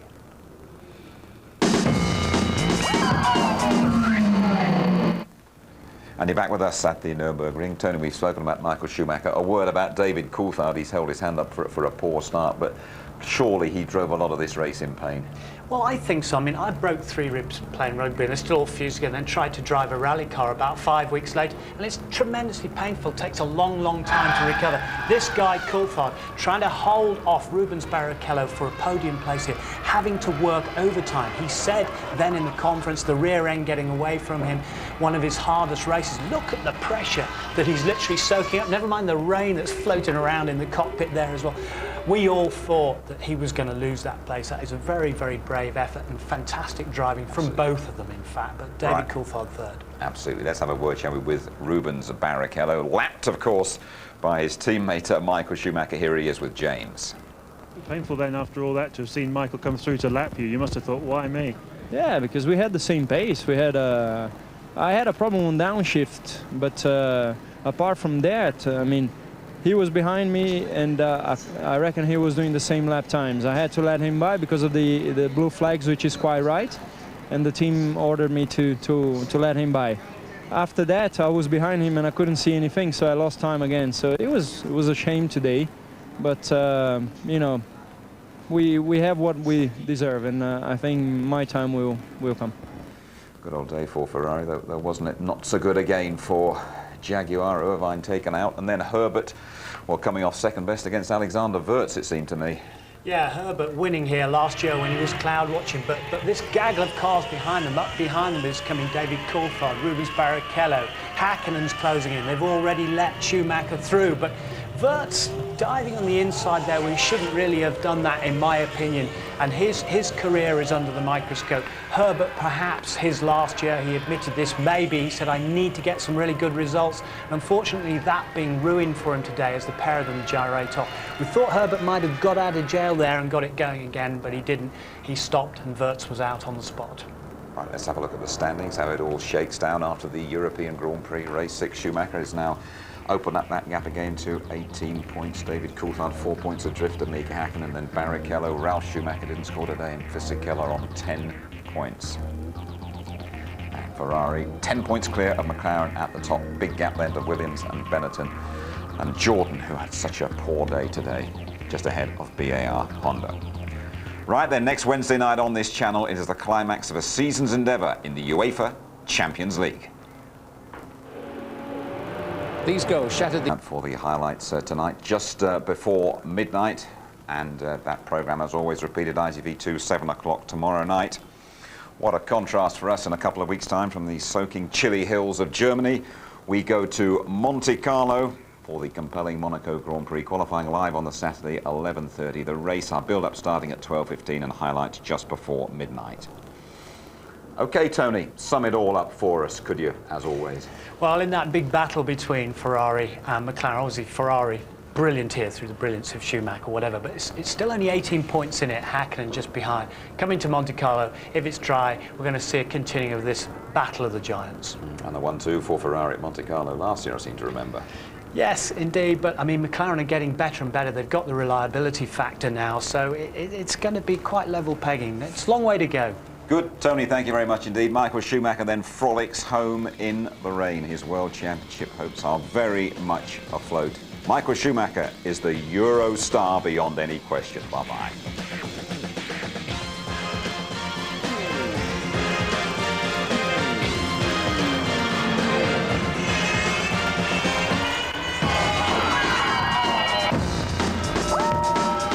F1 on ITV in association with Texaco.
Jos, Jantje lacht, Jantje huilt. Zeker binnen het team nu. Ja, dat hoort erbij. Ik bedoel, maar ik denk dat het gewoon goed is. Kijk, natuurlijk had ik liever dat punt willen scoren, maar ik denk dat het goed is dat punt een team heeft. Dat het team een punt heeft. En de druk valt er een beetje vanaf. Tom, you've waited long enough for this, I suppose. Yeah, it's nice to get a point, you know. Pedro drove a really good race, and I think we got the pit stop strategy reasonably right. So, yeah, it was a good race. Mika, what a start. Yeah, great start, you know, and that time everything looked really fantastic, but I knew it's gonna rain some point of the race, so I was not just driving and thinking this is fantastic, I'm gonna win. What happened after that? Where did it go wrong, basically? Well, it started raining a little bit more in the back corners, and it gave the opportunity to Michael to close up. And I feel that way he probably had a little bit better car in the rain than I had. So, after all, maximum result, you think? I think this is the best what we could do. Well, that's not true, actually. We could have done better. We could have done better, and it just indicates we have to practice more and to be better next time. Giancarlo, how difficult was it? Very difficult condition, especially at the beginning when starting raining with the slick tires. Was difficult, but I think I did a good job. Finished the race 5th behind Ferraris and McLarens. I think it's the maximum, and I'm looking forward for the next race. Thank you. Not too bad. I think I didn't expect, first of all, it to go so quickly, and my reaction time was a little bit slow. And then I thought my actual getaway thereafter wasn't too bad, but obviously if you miss that instant reaction to when the lights change, you know, that can make 2-3 tenths difference on your overall start time, and I think that's what happened for Mika and for Michael. So straight away I knew it was going to be difficult, and then at the end of lap 1, balance-wise, I'm not quite sure why, but I just didn't feel at all comfortable with the car, and that got worse as it became damp. And then really difficult when it was wet. So I just had to concentrate on my race today and accept the fact I wasn't quick enough to battle with the guys at the front and just make sure I got the car to the finish. So in those circumstances, I'm happy with third. It's the 13th consecutive race not being won from pole position. Does anybody want pole in Monaco? Definitely, I'll be trying very hard to get it. Ons volgende...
To be the man. Michael Schumacher strikes back. His 3rd European Grand Prix victory keeps him in line for a 3rd world title.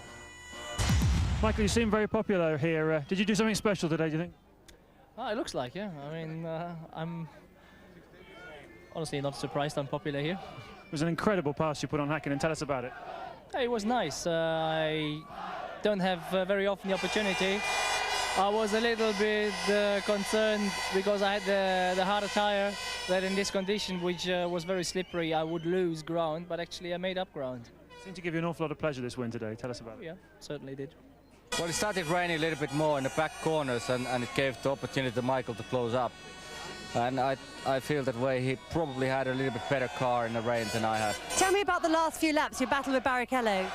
You know, I wasn't battling with Rubens because I was having to concentrate so hard to keep my car on the circuit, that because it was very nervous in the rear, and it would either be below the car or, you know, probably in the gravel. So I just was really concentrating to keep my car on the track, and if someone was quicker, they were going to overtake me. There was very little I could do to defend that.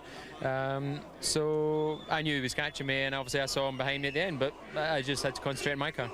At the end of the race, there was no visibility at all, and I tell you, it was somebody up there that was holding me on the track, because I was trying everything I could to overtake David.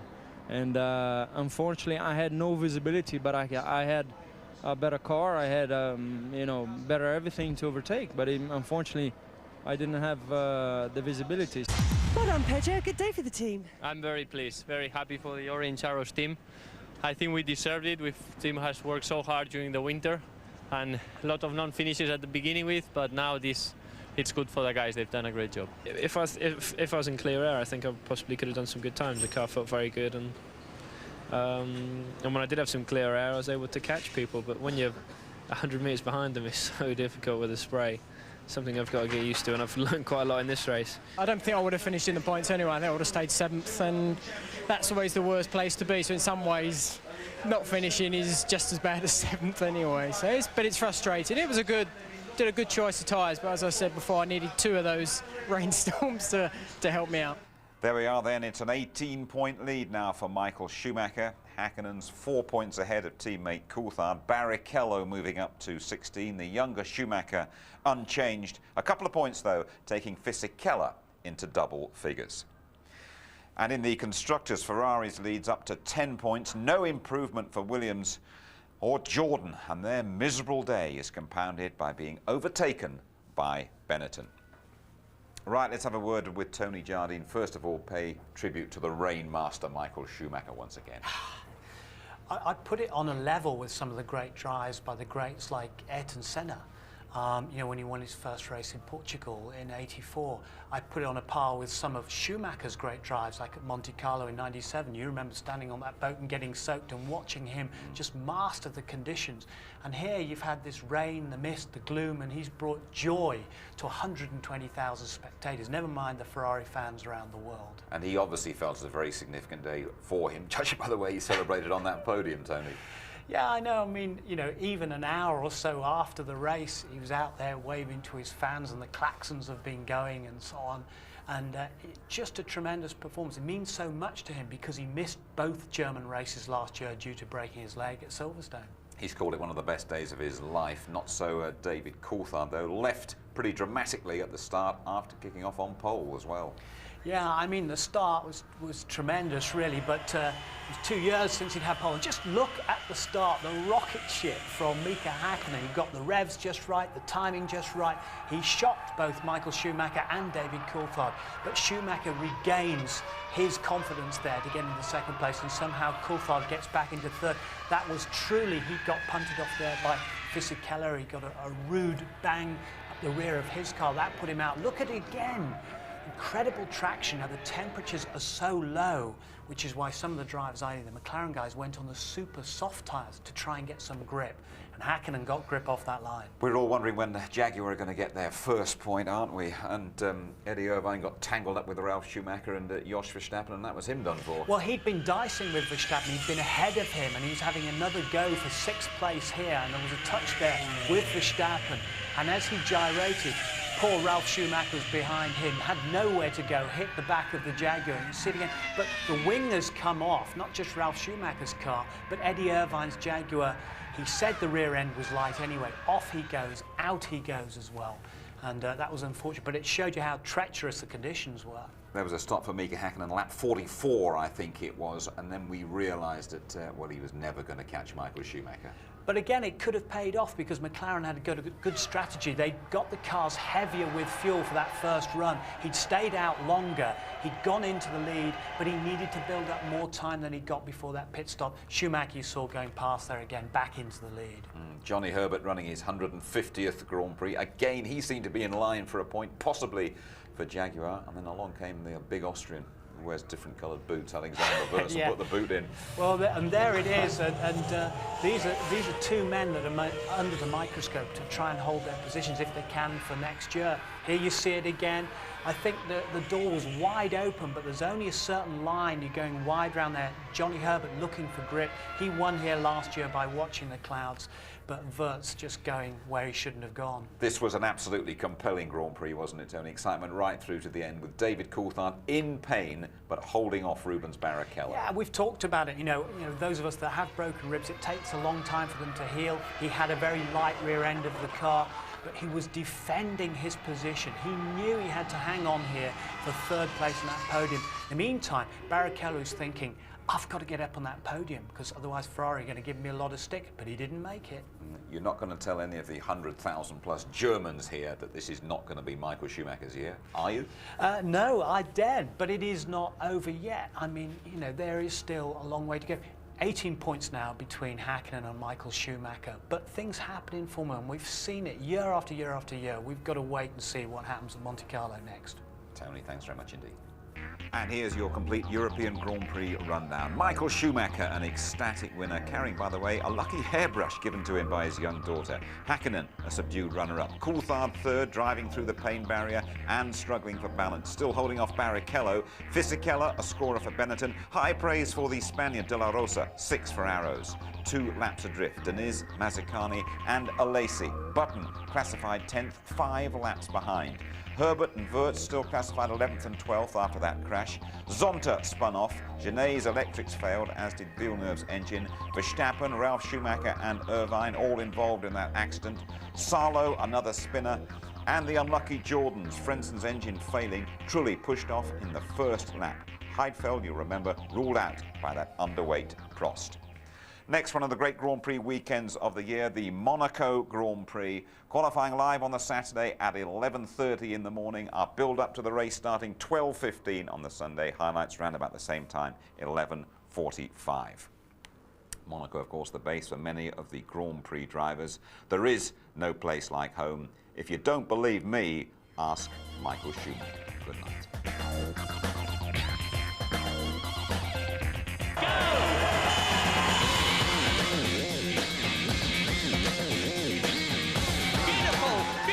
Drive by Michael Schumacher.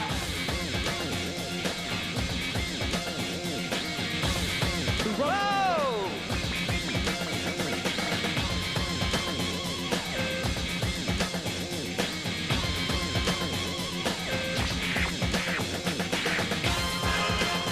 Schumacher wins in Germany.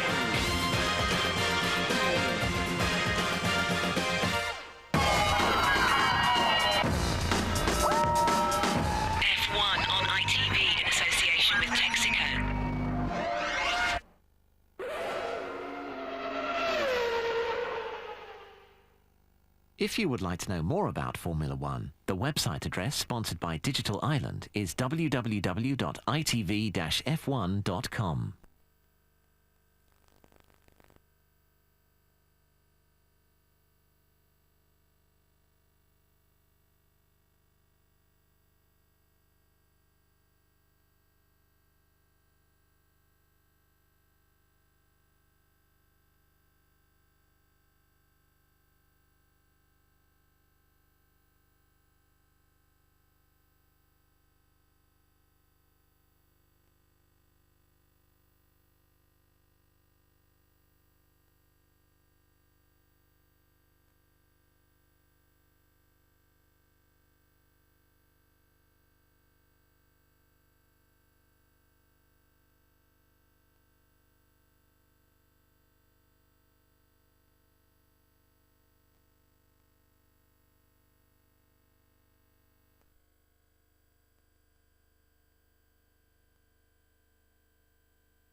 Mai un anno così convincente del ferrarista in rosso. Dopo aver disputato un terzo del mondiale ha 18 punti di vantaggio, ma da campione continua a pensare che la miglior difesa sia l'attacco.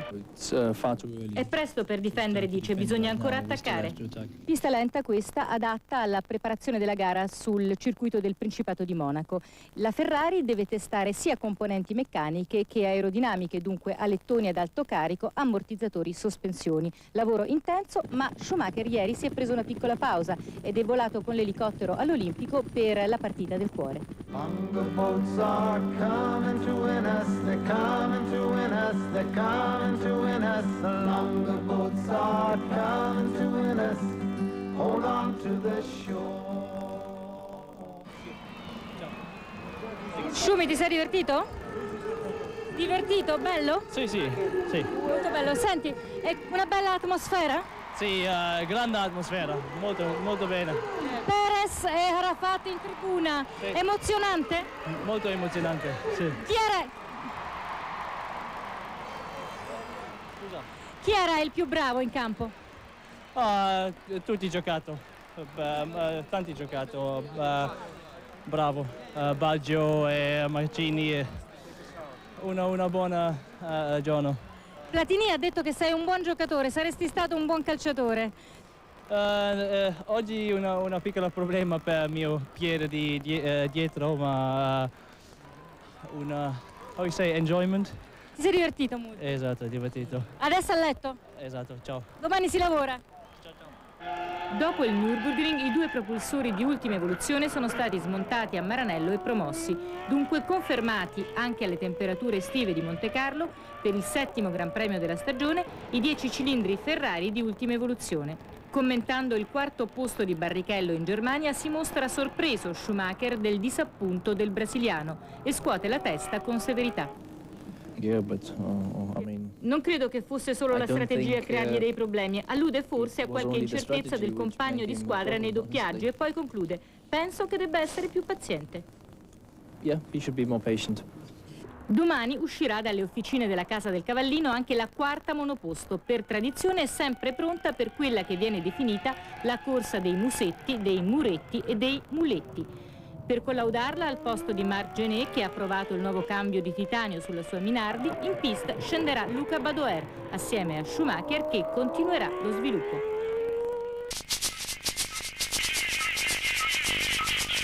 Con la vittoria ottenuta al Gran Premio d'Europa, Michael Schumacher guida la classifica piloti con 46 punti, sono quindi 18 le lunghezze che lo separano da Mick Hakkinen, secondo con 28 punti. Terzo è David Coulthard con 24 punti. Quarto è Rubinho Barrichello con 16 punti. Quinto Ralf Schumacher con 12 punti. Sesto, il primo italiano in classifica, è Giancarlo Fisichella con 10 punti. Settimo, il tedesco della Jordan Heinz Harald Frentzen con 5 punti. Ottavo è Jacques Villeneuve della Bar con 5 punti. Nono, il secondo italiano in classifica, Jarno Trulli con 4 punti. Decimo, Jenson Button, l'inglese della Williams con 3 punti. Seguono 3 piloti a un punto, Riccardo Zonta della Bar, Mika Salo della Sauber e Pedro della Rosa della Arrows.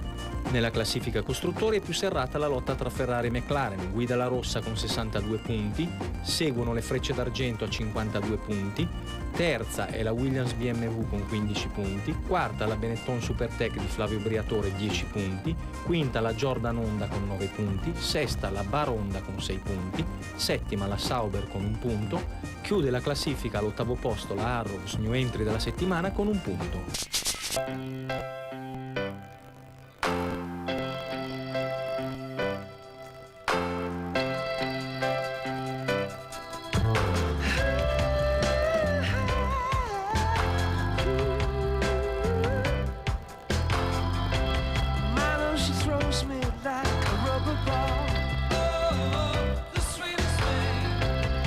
won't catch me.